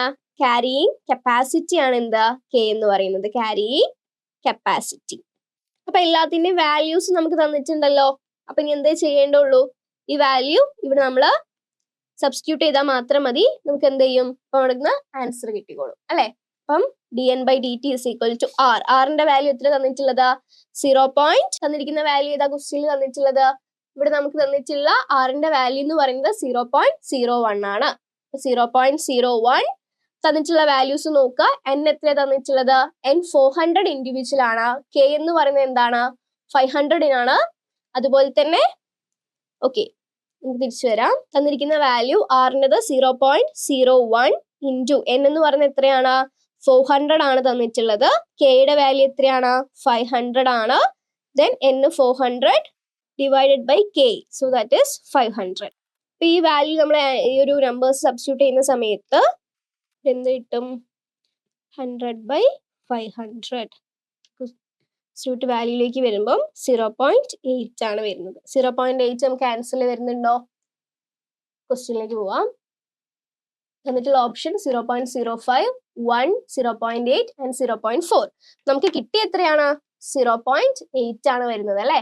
അതായത് r എന്ന് പറയുന്നത് അവിടെ 0.01 ആണ്. നമുക്ക് അവിടെ തന്നിട്ടുള്ള n എന്ന് പറയുന്നത് 400 ആണ്. k ക്യാരിയിങ് കപ്പാസിറ്റി ആയിട്ട് തന്നത് 500 ആണ്. അത് നമ്മൾ തന്നിരിക്കുന്ന dn/dt rn k minus n/k എന്ന് പറയുന്ന ഇക്വേഷനിൽ അപ്ലൈ ചെയ്യുന്ന സമയത്ത് നമുക്ക് എത്രയും പെട്ടെന്ന് ആൻസർ കിട്ടുന്നുണ്ട്. ആൻസർ എത്രയാണ്? 0.8 ആണ് ഇവിടുത്തെ ആൻസർ ആയിട്ട് വരുന്നത്. So correct option option C ആണ്. എളുപ്പല്ലേ? അപ്പൊ നിങ്ങൾ ആ ഇക്വേഷൻ ആണ്, ബയോളജി ആണ്, എന്തായാലും പ്രോബ്ലംസ് ഉണ്ടാവില്ല എന്ന് വിചാരിക്കേണ്ട. ഈ ഒരു ചാപ്റ്റർ ആയിട്ട് ബന്ധപ്പെട്ടിട്ട് ചിലപ്പോൾ മാത്തമാറ്റിക്കൽ പ്രോബ്ലംസ് തരാറുണ്ട്. ചിലപ്പം ഹാർഡി-വെയ്ഗ്മാൻ പ്രിൻസിപ്പിളിനെ ബേസ് ചെയ്തിട്ടുള്ളതായിരിക്കാം, അല്ലെങ്കിൽ ഇത്തരത്തിലുള്ള ഗ്രോത്ത് റേറ്റ് കാണാനായിരിക്കാം. അപ്പൊ ഇക്വേഷൻസ് നന്നായിട്ട് പഠിക്കുക. സിമ്പിൾ ആയിരിക്കും. ജസ്റ്റ് ഡയറക്റ്റ് നിങ്ങൾക്ക് ചെയ്യാൻ പറ്റുന്ന ക്വസ്റ്റ്യൻസ് ഇതിന്ന് വരാറുള്ളൂ. അപ്പൊ ഇത് ക്ലിയർ അല്ലേ? ഓക്കെ, നെക്സ്റ്റ് ക്വസ്റ്റ്യനിലേക്ക് പോവാം. നിങ്ങൾക്ക് ഇതുപോലെ എല്ലാ പ്രീവിയസ് ഇയർ ക്വസ്റ്റ്യനും ഒരു മോക്ക് ടെസ്റ്റ് പോലെ അതേ ഇന്റർഫേസിൽ ചെയ്തു നോക്കണം. 2017 മുതൽ 2025 വരെയുള്ള എല്ലാ പ്രീവിയസ് ഇയർ ക്വസ്റ്റ്യൻസും നമ്മുടെ വെബ്സൈറ്റിൽ അവൈലബിൾ ആണ്. പല ടെസ്റ്റുകളും ഫ്രീ ആണ്. ആൻഡ് ഇതുപോലെ പ്രീവിയസ് ഇയർ ക്വസ്റ്റ്യൻസിനെ ബേസ് ചെയ്തിട്ടുണ്ടാക്കിയ 20 മോക്ക് ടെസ്റ്റ് ഐസറിൽ ഇപ്പൊ പഠിച്ചുകൊണ്ടിരിക്കുന്ന സ്റ്റുഡൻസും നമ്മളെ പോലെയുള്ള അലൂമിനൈസും കൂടെ ചേർന്നിട്ട് ഉണ്ടാക്കിയ ഒരു 20 മോക്ക് ടെസ്റ്റും ഡീറ്റെയിൽഡ് സൊല്യൂഷനും നമ്മുടെ വെബ്സൈറ്റിലുണ്ട്. അപ്പൊ താഴെ ഡിസ്ക്രിപ്ഷനിൽ ഞാൻ ലിങ്ക് കൊടുക്കുന്നുണ്ട്. അപ്പോ നിങ്ങൾ ഇതുപോലെ എല്ലാ ടെസ്റ്റുകളും പ്രിപ്പയർ ചെയ്യുക. അടിപൊളിയായിട്ട് ഐസർ ക്രാക്ക് ചെയ്യുക. All the very best. അപ്പൊ കാര്യങ്ങൾ നടക്കട്ടെ. അപ്പൊ നമ്മുടെ ബോട്ടണിയിൽ അടുത്തൊരു ക്വസ്റ്റ്യൻ ആണ്. 2 species of a flowering plant P 2n is equal to 20 chromosomes and Q 2n is equal to 30 chromosomes are reciprocally crossed with each other as male or female as shown below to produce F1 seed. അതായത് നമുക്കിവിടെ 2 plants തന്നിട്ടുണ്ട്, അതിന്റെ പ്ലോയിഡിയും തന്നിട്ടുണ്ട്. അതായത് ഇതിൽ P എന്ന് പറയുന്നത് 2n ആയിട്ടാണ് നമുക്ക് തന്നിട്ടുള്ളത്. 2n is equal to 20 chromosome ആണ്. അപ്പൊ ഡിപ്ലോയിഡ് കണ്ടീഷനിൽ അതിന് 20 ക്രോമസോംസ് ഉണ്ട്. Q എന്ന് പറയുന്നതിൽ എന്താണ്? അതിന്റെ 2n എന്ന് പറയുന്നത് 30 ക്രോമസോംസ് ആണ്. എന്നിട്ട് നമ്മളോട് എന്താ പറഞ്ഞിരിക്കുന്നത്? നമ്മൾ ഈ 2 ഫ്ലവറിംഗ് പ്ലാന്റ്സിനെ ക്രോസ് ചെയ്യിക്കാം. ഇപ്പം ആദ്യത്തെ സമയത്ത് വേണമെങ്കിൽ പി അവിടെ ഫീമെയിൽ ആയിരിക്കും, ആ സമയത്ത് ക്യൂ എന്തായിരിക്കും? മെയിൽ ആയിരിക്കും. ഇനി അടുത്തൊരു കേസ് വരുന്ന സമയത്ത് ക്യൂ അവിടെ ഫീമെയിൽ ആയിരിക്കും, അതുപോലെ തന്നെ പി എന്തായിരിക്കും? മെയിൽ ആയിരിക്കും. ഇങ്ങനെ റെസിപ്രോക്കലി നമ്മൾ ക്രോസ് ചെയ്ത് വന്നാലും ഇതിൽ F1 സീഡ്സ് പ്രൊഡ്യൂസ് ചെയ്യുന്നുണ്ട്. എന്നിട്ട് എന്താണ് നമ്മോട് കാണാൻ പറഞ്ഞിട്ടുള്ള question which one of the following seed tissue from both the F1 seeds will have the same chromosome number. അതായത് താഴെ തന്നിരിക്കുന്നതിൽ നമ്മൾ ഇത്രയും റെസിപ്രോക്കൽ ക്രോസ് നടത്തിയാലും സെയിം ആയിട്ടുള്ള ക്രോമസോം നമ്പർ ഏതിനാണ് വരുന്നതെന്നാണ് ചോദിച്ചിട്ടുള്ളത്. അപ്പൊ ക്വസ്റ്റ്യൻ മനസ്സിലാക്കുക. നമുക്ക് 2 പ്ലാന്റ്സ് തന്നിട്ടുണ്ട്, പിയും ക്യൂവും. അതിന്റെ ക്രോമസോം നമ്പറും തന്നിട്ടുണ്ട്. അതിന്റെ റെസിപ്രോക്കൽ ക്രോസ് നടത്തിയിട്ട് താഴെ തന്നിരിക്കുന്നവയിൽ ഏതിലാണ് സെയിം നമ്പർ ഓഫ് ക്രോമസോംസ് ഉണ്ടാവുക എന്നാണ് കാണാനുള്ളത്. ഓക്കെ, അപ്പൊ നമുക്ക് നോക്കാം. നമുക്ക് തന്നിട്ടുള്ളത് പി എന്ന് പറയുന്നതിന്റെ 2n is equal to 20 ആണ്. അതായത് 20 ക്രോമസോം ആണ് നമുക്ക് തന്നിട്ടുള്ളത്. ക്യൂ എന്ന് പറയുന്നതോ? ക്യൂ എന്ന് പറയുന്നതിന്റെ 2n എന്ന് പറയുന്നത് 30 ക്രോമസോം എന്നാണ് തന്നിട്ടുള്ളത്. അപ്പം ഇനി ഈ പി ക്യൂവുമായിട്ട് ക്രോസ് ചെയ്യുന്ന സമയത്ത് നമുക്ക് 2n ആണെന്ന് പറയുമ്പോൾ ഡിപ്ലോയിഡ് കണ്ടീഷൻ ആണ് വരുന്നത്. അപ്പൊ ക്രോസ് ചെയ്യുന്ന സമയത്ത് പിയുടെ ഹാപ്ലോയിഡ് കണ്ടീഷനിലേക്കും ക്യൂവിന്റെ ഹാപ്ലോയിഡ് കണ്ടീഷനിലേക്കാണ് പോവുക. അപ്പൊ ഫസ്റ്റ് കേസിൽ നമുക്ക് എന്ത് ചെയ്യാം, പിയെ ഫീമെയിൽ ആയിട്ട് എടുക്കാം. പി ഇവിടെ ഫീമെയിൽ ആണ്, അതുപോലെ തന്നെ മെയിൽ ഇവിടെ എന്താണ്, ക്യൂ ഇവിടെ എന്താണ്, മെയിൽ ആയിട്ട് നമുക്ക് റെപ്രസെന്റ് ചെയ്യാം. ഓക്കെ, അപ്പൊ ക്യൂ എന്ന് പറയുന്നത് മെയിൽ ആണ്, പി എന്ന് പറയുന്നത് ഇവിടെ ഫീമെയിൽ ആണ്. അപ്പൊ പി ഫീമെയിൽ ആവുന്ന സമയത്ത് അതിന്റെ പ്ലോയിഡ് എത്രയാണ് വരിക, അതായത് 2n എന്ന് പറയുന്നത് 20 ക്രോമസോം ആണ്. അപ്പൊ ക്രോസ് ചെയ്യുന്ന സമയത്ത് ഹാപ്ലോയിഡ് കണ്ടീഷനിലേക്ക് എത്തുമല്ലോ. അപ്പം 20യുടെ പകുതി ആയിട്ടുള്ള 10 ആണ് പിയിലേക്ക് വരുന്നുണ്ടാവുക. ക്യൂ എന്ന് പറയുന്നതോ, ക്യൂ എന്ന് പറയുന്നതിന്റെ n എന്ന് പറയുന്നത് 30യുടെ പകുതി 15 ആയിട്ടായിരിക്കും വരിക. അപ്പൊ ഈ 10 ക്രോമസോമും 15 ക്രോമസോമും കൂടെ ക്രോസ് ചെയ്യുന്ന സമയത്ത് നമുക്ക് കിട്ടുന്ന സാധനത്തിൽ എത്ര ഉണ്ടായിരിക്കും, 25 ക്രോമസോംസ് ആയിരിക്കും ഉണ്ടാവുക. മനസ്സിലായോ? ഇവിടെ കിട്ടുന്നതെന്ന് പറഞ്ഞാൽ എന്തായിരിക്കും, നമുക്ക് ആദ്യം ഫോം ചെയ്യുന്നത് സൈഗോട്ട്, ആ സൈഗോട്ട് ആയിരിക്കും പിന്നീട് എന്തായിട്ട് മാറുന്നത്, എംബ്രിയോ ആയിട്ട് മാറുന്നത്. അപ്പൊ നമ്മൾ ഫസ്റ്റ് കണ്ടീഷൻ, അതായത് പി എന്ന് പറയുന്നത് ഫീമെയിൽ ആയിട്ടും ക്യൂ എന്ന് പറയുന്നത് മെയിൽ ആയിട്ട് എടുക്കുന്ന സമയത്ത് ഇവിടെ എംബ്രിയോ എന്ന് പറയുന്നത് എപ്പോഴും എന്തായിരിക്കും, 25 ക്രോമസോം ആയിട്ടായിരിക്കും കിട്ടുക. ഇനി ഒന്ന് ഇതിന്റെ തന്നെ ഒന്ന് റിവേഴ്സ് നമുക്ക് ചെയ്ത് നോക്കിയാലോ. അതായത് ഇവിടെ നമ്മൾ അടുത്തത് എടുക്കാൻ പോകുന്നത് ക്യൂ എന്ന് പറയുന്നത് ഫീമെയിൽ ആയിട്ടും പി എന്ന് പറയുന്നത് മെയിൽ ആയിട്ടും. ഞാൻ ജസ്റ്റ് ആ ഒരു ഫസ്റ്റ് ലെറ്റർ മാത്രമേ എഴുതുന്നുള്ളൂ, നിങ്ങൾ മനസ്സിലാക്കുക. ക്യൂ എന്ന് പറയുന്നത് ഇവിടെ ഫീമെയിൽ ആയിട്ടാണ് ഞാൻ എടുത്തിട്ടുള്ളത്, പി എന്ന് പറയുന്നത് എന്തായിട്ട് എടുത്തിട്ടുള്ളത്, മെയിൽ ആയിട്ടാണ് എടുത്തിട്ടുള്ളത്. അപ്പൊ ഇതിന്റെ ക്രോമസോം വരുന്ന സമയത്ത് 15 ആണ് വരിക, ഇവിടെ വരുന്ന സമയത്ത് എന്താ വരുള്ളൂ, 10. അപ്പൊ ഇത് രണ്ടും കൂടെ ക്രോസ് ചെയ്യുന്ന സമയത്ത് നമുക്ക് എത്ര ക്രോമസോം കിട്ടി, 25 ക്രോമസോംസ്. അപ്പൊ ഈ രണ്ട് ക്രോസും, അതായത് ഈ റെസിപ്രോക്കൽ ക്രോസ് നടത്തി കഴിഞ്ഞാൽ എംബ്രിയോയുടെ കേസിൽ എപ്പോഴും എന്തായിരിക്കും, ക്രോമസോം നമ്പർ എന്ന് പറയുന്നത് സെയിം നമ്പർ ആയിരിക്കും. അതായത് രണ്ട് കേസ് ആയാലും അവിടെ 25 ക്രോമസോംസ് ഉണ്ടായിരിക്കും. നമുക്ക് ക്വസ്റ്റ്യനിലേക്ക് ഒന്ന് വന്നാലോ. അതായത് ക്വസ്റ്റ്യനിൽ നമുക്ക് 4 ആൾക്കാർ തന്നിട്ടുണ്ട്. അതിൽ ഒന്നാമത്തേത് തന്നിട്ടുള്ളത് ആരാണ്, എൻഡോസ്പേം ആണ്. രണ്ടാമത്തത് എംബ്രിയോ ആൻഡ് സീഡ് കോട്ട് തന്നിട്ടുണ്ട്. മൂന്നാമത്തത് എംബ്രിയോ തന്നിട്ടുണ്ട്. നാലാമത്തത് എംബ്രിയോ ആൻഡ് എൻഡോസ്പേം തന്നിട്ടുണ്ട്. അപ്പം നേരത്തെ നമ്മൾ ഈ ഒരു കാര്യത്തിലൂടെ ചെയ്തു നോക്കിയപ്പോൾ നമുക്കറിയാം എംബ്രിയോക്കാണ് എന്ത് ചെയ്യുന്നത്, രണ്ടും സെയിം നമ്പർ ഓഫ് ക്രോമസോംസ് കിട്ടിയിട്ടുള്ളത്. അപ്പോൾ ഇവിടുത്തെ കറക്റ്റ് ആൻസർ ഏതാണ് വരുന്നത്, എംബ്രിയോ ആണ് കറക്റ്റ് ആൻസർ ആയിട്ട് വരുന്നത്. പക്ഷെ എന്തുകൊണ്ട് എൻഡോസ്പേം വന്നില്ല, അല്ലെങ്കിൽ എന്തുകൊണ്ട് സീഡ് കോട്ട് വന്നില്ല എന്നുള്ള കാര്യം നമ്മൾ നോക്കണം. അപ്പൊ അത് നോക്കാൻ വേണ്ടിയിട്ട് നമുക്കറിയാം എൻഡോസ്പേം അല്ലെ, എൻഡോസ്പേമിന്റെ പ്ലോയിഡ് എത്രയാണ് നിങ്ങൾ പഠിച്ചിട്ടുള്ളത്. എൻഡോസ്പേം ഡബിൾ ഫെർട്ടിലൈസേഷൻ നടന്നിട്ടുണ്ടാവുന്ന ഒരു പ്രൊഡക്റ്റ് ആണ്. അതുകൊണ്ട് തന്നെ നമുക്ക് എൻഡോസ്പേം എന്ന് പറയുന്നതിന്റെ പ്ലോയിഡി ട്രിപ്ലോയിഡ് ആണ്. അതായത് 3n കണ്ടീഷനിലാണ് ആരുണ്ടാവുക, എൻഡോസ്പേം ഉണ്ടാവുക അല്ലെ. അപ്പൊ ഈ 3n കണ്ടീഷനിൽ ഉണ്ടാകുന്ന സമയത്ത് നമുക്കറിയാം ഫസ്റ്റത്തിൽ നമ്മൾ പി ആണ് എന്താക്കി എടുത്തിട്ടുള്ളത്, ഫീമെയിൽ ആക്കി എടുത്തിട്ടുള്ളത്. അപ്പൊ ഫീമെയിലിന്റെ n എത്രയാണ്, 3 × 10 13 ആണ് ഇവിടെ വരിക. സെക്കൻഡ് കേസിൽ വരുന്ന സമയത്ത് അവിടെ ക്യൂ ആണ് എന്താക്കി നമ്മൾ എടുത്തിട്ടുള്ളത്, ഫീമെയിൽ ആയിട്ട് എടുത്തിട്ടുള്ളത്.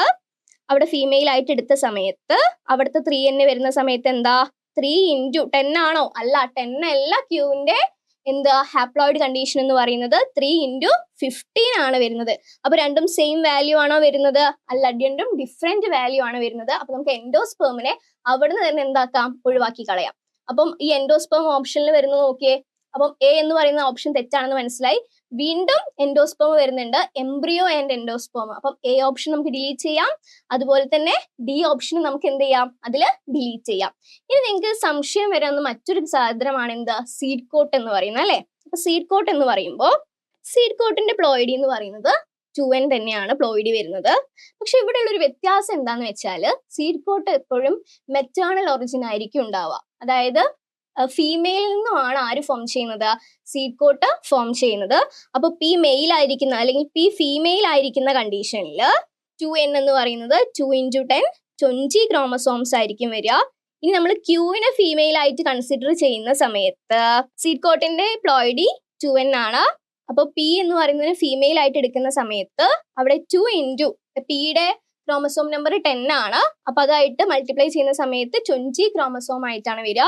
ഇനി നമ്മൾ ക്യൂവിനെ ഫീമെയിൽ ആയിട്ട് എടുക്കുന്ന സമയത്ത് 2 × 15 ആണ് നമുക്ക് ചെയ്യേണ്ടത്. അപ്പൊ അവിടെ 30 ക്രോമസോംസ് ആണ് വരിക. അപ്പൊ രണ്ട് കേസിലും, അതായത് റെസിപ്രോക്കൽ ക്രോസ് ചെയ്യുന്ന സമയത്ത് ഇതിന്റെ ക്രോമസോം നമ്പർ കൃത്യമായിട്ടാണോ വരുന്നത് അല്ലെങ്കിൽ സെയിം ആയിട്ടാണോ വരുന്നത്? അല്ല, രണ്ടും ഡിഫറെന്റ് ആയിട്ടുള്ള നമ്പേഴ്സ് ആണ് വരുന്നത്. അത് ഫസ്റ്റ് കണ്ടീഷനിൽ നമുക്ക് കിട്ടുന്നത് 20 ക്രോമസോം ആണ്. സെക്കൻഡ് കണ്ടീഷനിൽ കിട്ടുന്ന ഏതാണ്? 30 ക്രോമസോംസ് ആണ്. അപ്പം ഈ ഒരു പ്രോബ്ലം നമ്മൾ ചെയ്യുന്ന സമയത്ത് അല്ലെങ്കിൽ ഒരു ക്വസ്റ്റ്യൻ വർക്ക്ഔട്ട് ചെയ്യുന്ന സമയത്ത് നിങ്ങൾക്ക് തന്നെ നോക്കിയാൽ മനസ്സിലാകും. നമുക്ക് സെയിം ക്രോമസോം നമ്പർ കിട്ടിയിട്ടുള്ളത് എവിടെയാണ്?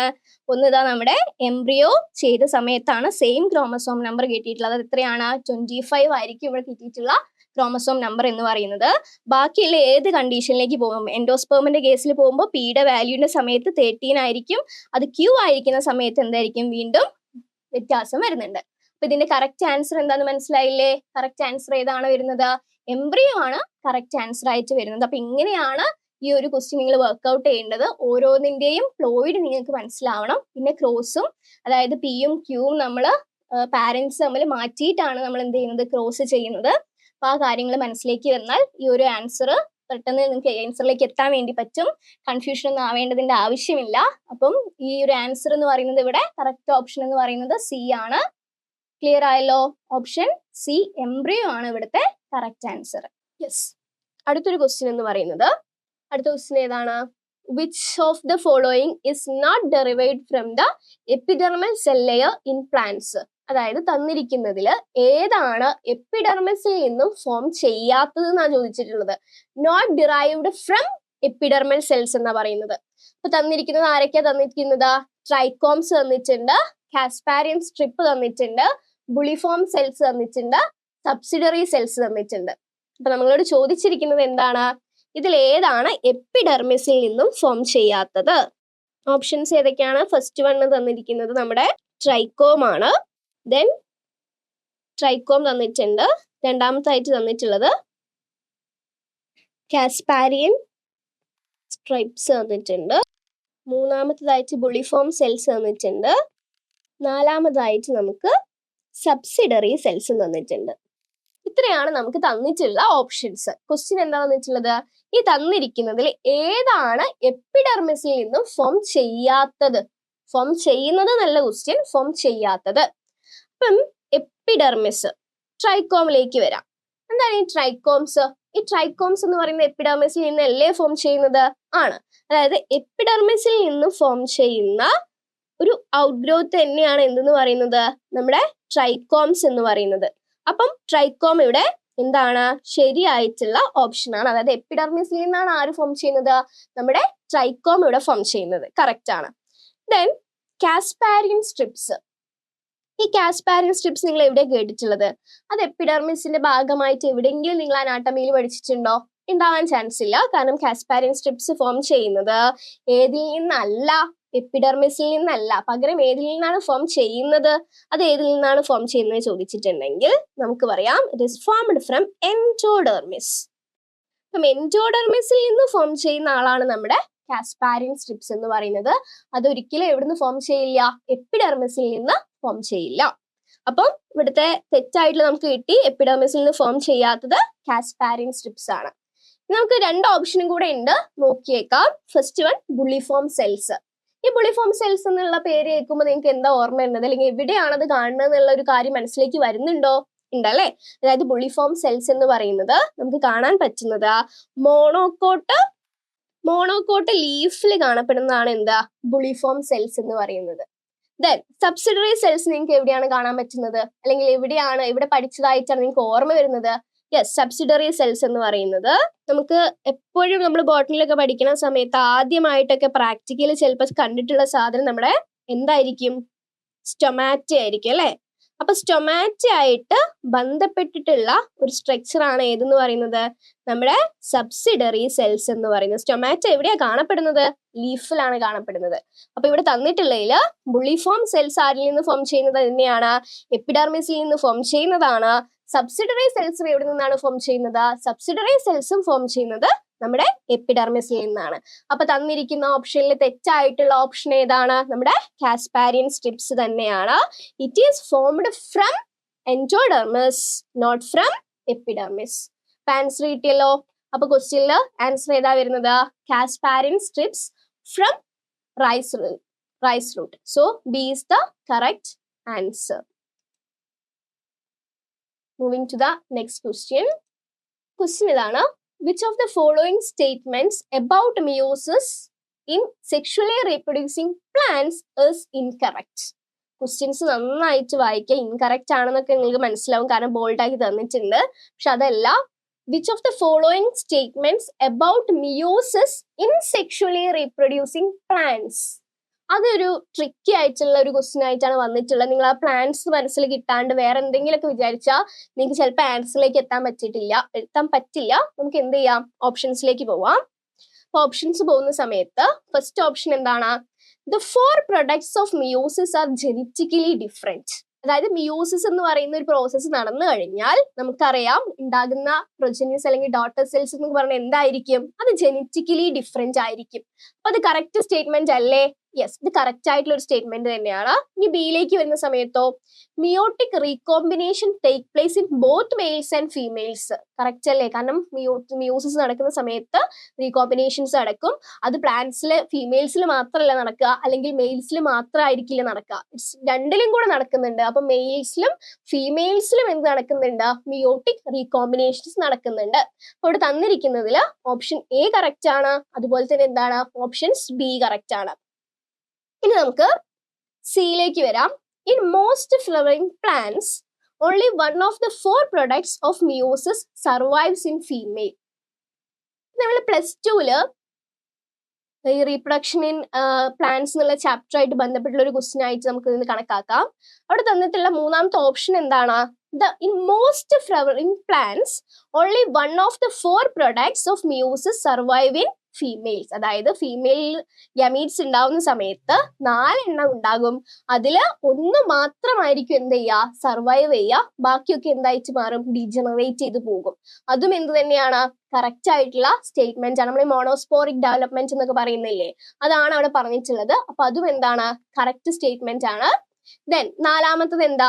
The end product of meiosis 2 are haploid gametes. അതാണ് നാലാമത്തെ statement. The end product of meiosis 2 are haploid gametes. കുറിച്ച് വായിക്കുന്ന സമയത്ത് നിങ്ങൾക്ക് തോന്നും കറക്റ്റ് അല്ലേ? അതായത് മിയോസിസ് നടന്നാൽ ഉണ്ടാകുന്നത് ഹാപ്ലോയിഡ് തന്നെയാണ്. ഗമേറ്റ്സിലാണ് എന്ത് നടക്കുന്നത്? മിയോസിസ് നടക്കുന്നത്.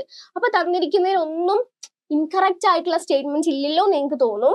പക്ഷേ ക്വസ്റ്റ്യൻസിൽ ഞാൻ പറഞ്ഞിട്ടുണ്ട് meiosis in sexually reproducing plants എന്നാണ് ക്വസ്റ്റ്യൻ അല്ലെ? അപ്പൊ പ്ലാന്റ്സിന്റെ കേസ് നോക്കുന്ന സമയത്ത് പ്ലാന്റ്സിന് അതില് മിയോസിസ് നടന്നു കഴിഞ്ഞാൽ ഉണ്ടാകുന്നത് ഹാപ്ലോയിഡ് തന്നെയായിരിക്കും. പക്ഷേ അവിടെ ഉണ്ടാകുന്ന വ്യത്യാസം എന്ന് വെച്ചാല് നമ്മുടെ ഈ ഹാപ്ലോയിഡ് എന്ന് പറയുന്നത് ഗമേറ്റ് ആയിട്ട് മാറില്ല. പ്ലാന്റ്സിന്റെ പ്രത്യേകതയാണ്. പ്ലാന്റ്സ് മിയോസിസ് നടന്നുണ്ടാവുന്ന ഹാപ്ലോയിഡ് സെൽസ് തന്നെയാണ്. പക്ഷെ എന്താണ് ഇവിടെ വ്യത്യാസം? ആ ഡയറക്റ്റ് ആയിട്ട് ഗമേറ്റ്സിനെ ഫോം ചെയ്യുന്നില്ല. അവിടെ ഉണ്ടാക്കുന്നത് എന്താണ്? സ്പോറൈഡുകളാണ് ഉണ്ടാകുന്നത്. സ്പോർസുകളെയാണ് പ്രൊഡ്യൂസ് ചെയ്യുന്നത്. അപ്പൊ മിയോസിസ് വഴി സ്പോർസ് ഉണ്ടാക്കും.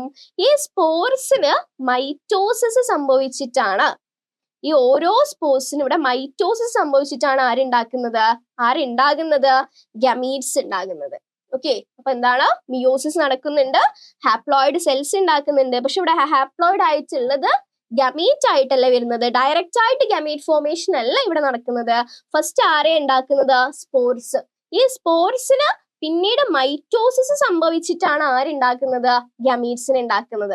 നമ്മൾ ഈ മൈക്രോസ്പോറോജെനിസിസ്, മെഗാസ്പോറോജെനിസിസ് എന്നൊക്കെ പറയുന്ന സമയത്ത് പോളൻ ഗ്രെയിൻസ് അത് കഴിഞ്ഞിട്ടല്ലേ ഗമീറ്റ്സ് ഉണ്ടാകുന്നത്. അതാണ് ഇവിടെ പറയുന്നത്. അപ്പം ഹാപ്ലോയിഡ് സ്പോർ ഉണ്ടാക്കുന്നു. ആ സ്പോറിൽ നിന്നാണ് ആര് വരുന്നത്? ഗമീറ്റ്സിന്റെ ഫോർമേഷൻ നടക്കുന്നത്. അപ്പൊ അങ്ങനെ നോക്കുന്ന സമയത്ത് നമുക്ക് തന്നിരിക്കുന്ന ക്വസ്റ്റ്യനില് the end product of meiosis 2 are haploid gametes എന്ന് പറയുന്നത് എന്തായിരിക്കും? തെറ്റായിട്ടുള്ള ഒരു സ്റ്റേറ്റ്മെന്റ് ആയിട്ടാണ് വരുന്നത്. സോ ഇവിടുത്തെ കറക്റ്റ് ആൻസർ, അതായത് നമ്മുടെ ആൻസറിൽ കറക്റ്റ് ആയിട്ട് വരുന്നത് ഓപ്ഷൻ ഡി ആണ്. ക്ലിയർ അല്ലേ? അപ്പൊ എന്തുകൊണ്ടാണ് അവിടെ ഹാപ്ലോയിഡ് ഗമീറ്റ്സ് വന്നത് കൊണ്ടാണ് അത് തെറ്റായിട്ടുള്ളത്. Clear? Moving to the next question. തന്നിരിക്കുന്നത് which of the following graphs represent the correct relationship between light intensity and the rate of photosynthesis? അപ്പൊ photosynthesis എന്ന് പറഞ്ഞ ചാപ്റ്റർ ആയിട്ട് റിലേറ്റ് ചെയ്തിട്ടുള്ള ക്വസ്റ്റ്യൻ ആണ്. അപ്പം നമ്മൾ പറഞ്ഞിട്ടുള്ളത് എന്താണ്? നമുക്ക് കുറച്ച് 4 ഗ്രാഫ് തന്നിട്ടുണ്ട്. ഈ 4 ഗ്രാഫിൽ നമ്മുടെ ഇന്റൻസിറ്റിയും അതുപോലെ തന്നെ റേറ്റ് ഓഫ് ഫോട്ടോസിന്തസിസിനെയും കറക്റ്റ് ആയിട്ട് റെപ്രസെന്റ് ചെയ്യുന്ന ഗ്രാഫ് ഏതാണ്? ഇതാണ് നമ്മോട് കാണാൻ പറഞ്ഞിട്ടുള്ളത്. അപ്പൊ നോക്കുന്ന സമയത്ത് നമ്മുടെ എന്താ പറഞ്ഞിട്ടുള്ളത്? ഇവിടുത്തെ എക്സ് ആക്സിസിൽ നമ്മളോട് പറഞ്ഞിട്ടുള്ളത് ഇന്റൻസിറ്റി ഓഫ് ലൈറ്റ് ആണ്. ഇവിടെ എന്ന് പറയുന്നത് വൈ ആക്സിസിൽ റേറ്റ് ഓഫ് ഫോട്ടോസിന്തസിസ് ആണ്. അപ്പൊ നമ്മൾ ഫോട്ടോസിന്തസിസ് നടക്കുന്ന സമയത്ത് ആദ്യമൊക്കെ ഇങ്ങനെ ലൈറ്റിന്റെ ഇന്റൻസിറ്റി കൂടുന്നതിനനുസരിച്ച് ആര് കൂടുന്നുണ്ടായിരിക്കും? നമ്മുടെ ഫോട്ടോസിന്തസിസിന്റെ റേറ്റ് ഇങ്ങനെ കൂടി വരും. പക്ഷെ ഒരു പർട്ടിക്കുലർ പോയിന്റ് എത്തിക്കഴിഞ്ഞാൽ അത് എത്ര ശ്രമിച്ചാലും പിന്നെ എന്ത് ചെയ്യാൻ പറ്റില്ല, അതിന്റെ റേറ്റ് ഓഫ് ഫോട്ടോസിന്തസിസ് നമുക്ക് ഇൻക്രീസ് ചെയ്യില്ല. പിന്നീട് അതൊരു കോൺസ്റ്റന്റ് വാല്യൂ പോലെയാണ് എന്ത് ചെയ്യുക, നമ്മുടെ ഫോട്ടോസിന്തസിസ് ക്യാരി ഔട്ട് ചെയ്യാം. അപ്പൊ ഇത്തരത്തിൽ ഏതെങ്കിലും ഗ്രാഫ് ഉണ്ടോ നമുക്ക് ക്വസ്റ്റ്യനിൽ നോക്കിയാലോ? യെസ്, ഓപ്ഷൻ എ തന്നെ എന്താണ് വന്നിട്ടുള്ളത്? ഇതേപോലത്തെ ഗ്രാഫാണ് വന്നിട്ടുള്ളത്. കാരണം ആദ്യം എക്സ് ആക്സിസിൽ ഇന്റൻസിറ്റിയും വൈ ആക്സിസിൽ റേറ്റ് ഓഫ് ഫോട്ടോസിന്തസിസ് ആണ്. അപ്പൊ അത് നോക്കുന്ന സമയത്ത് ഇങ്ങോട്ട് നോക്കിയേ, ഫസ്റ്റ് നമ്മൾ ലൈറ്റിന്റെ ഇന്റൻസിറ്റി കൂടുന്നതിനനുസരിച്ച് ഫോട്ടോസിന്തസിസിന്റെ റേറ്റ് ഇങ്ങനെ കൂടി വന്നു. ഒരു പർട്ടിക്കുലർ പോയിന്റ് എത്തിക്കഴിഞ്ഞപ്പോൾ വീണ്ടും അത് കൂടിയിട്ടുണ്ടോ? ഇങ്ങോട്ടേക്ക് കൂടിയോ? ഇല്ല. വീണ്ടും അത് എന്താ ചെയ്തിട്ടുള്ളത്? ഒരു നോർമൽ വാല്യൂ പോലെ ഇങ്ങനെ പോവാണ് ചെയ്തിട്ടുള്ളത്. ബാക്കി ഒരു ഗ്രാഫ് നമുക്ക് നോക്കേണ്ട ആവശ്യമില്ല, കാരണം കറക്റ്റ് ആൻസർ നമുക്ക് ഒന്നാമത്തെ ഗ്രാഫ് തന്നെ തന്നിട്ടുണ്ട്. അപ്പൊ ഇവിടുത്തെ കറക്റ്റ് ആൻസർ ഏതാണ്? ഓപ്ഷൻ എ ആണ്. ഓക്കെ, ഇതാണ് ഞാൻ പറഞ്ഞിട്ടുള്ളത്. ഈ ഫോട്ടോസിന്തസിസ് എന്ന് പറയുന്ന ചാപ്റ്റർ വളരെ വളരെ ഇമ്പോർട്ടന്റ് ആയിട്ടുള്ള ചാപ്റ്റർ ആണ്. അതിൽ എല്ലാ പിക്ചേഴ്സും അതിന്റെ പിഗ്മെന്റ്സും അതിലുള്ള കാൽവിൻ സൈക്കിള് അതുപോലെ തന്നെ ലൈറ്റ് ആൻഡ് ഡാർക്ക് റിയാക്ഷൻസ് അങ്ങനത്തെ എല്ലാ കാര്യങ്ങളും പഠിച്ചു വെക്കുക. ഇത്ര ഇമ്പോർട്ടന്റ് ആയിട്ടുള്ള ഒരു ചാപ്റ്റർ ആണ്. സോ നമ്മള് 2024 പ്രീവിയസ് ഇയർ ഐസറിൽ വന്ന ബയോളജിയിലെ ക്വസ്റ്റ്യൻസ് എല്ലാം ഡിസ്കസ് ചെയ്തു. അപ്പം ഇതിൽ നിന്ന് നമുക്ക് മനസ്സിലാവേണ്ട കുറച്ച് ടേക്ക് അവേ മെസ്സേജ് എന്ന് പറയുന്നത്, NCERTന്റെ പുറത്തുനിന്ന് ഒരു കാര്യം നമ്മളോട് ചോദിക്കാനില്ല. അപ്പം NCERTയിലുള്ള ലോജിക്കുകൾ മാസ്റ്റർ ചെയ്യുക എന്നുള്ളതാണ് ഐസർ ക്ലിയർ ചെയ്യാൻ വേണ്ട ഫണ്ടമെന്റൽ തിങ്. പിന്നെ ഒരുപാട് ഫിഗർ ബേസ്ഡ് ആയിട്ടുള്ള ക്വസ്റ്റ്യൻസ് നമുക്ക് ഈ ഒരു പരീക്ഷയിൽ കാണാൻ പറ്റി അല്ലെ. ഇപ്പൊ പെഡിഗ്രി ആണ് എങ്കിലും അതേപോലെ ജെൽ ഇലക്ട്രോഫോറസിന്റെ കാര്യമാണെന്നുണ്ടെങ്കിലും അതുപോലത്തെ കാര്യങ്ങളെല്ലാം ഫിഗർ ബേസ്ഡ് ആണ്. സോ വിഷ്വൽ ലേണിംഗ് എന്ന് പറയുന്നത് ഇവിടുത്തെ ഒരു കീ തിങ് ആണ് നിങ്ങൾക്ക് ഐസർ ക്ലിയർ ചെയ്യാൻ വേണ്ടിയിട്ട്.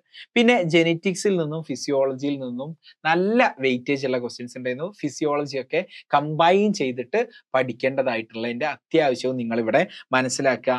ഇനി ഈ പരീക്ഷ നിങ്ങൾക്കൊരു മാക്സിമം 30 മിനിറ്റ് ഉണ്ട്. ഞാൻ പഠിപ്പിക്കാൻ ഇത്ര സമയം എടുക്കുന്നതുകൊണ്ട് നിങ്ങൾ ഇത്ര സമയം ചെയ്യാൻ എന്ന് വിചാരിക്കരുത്.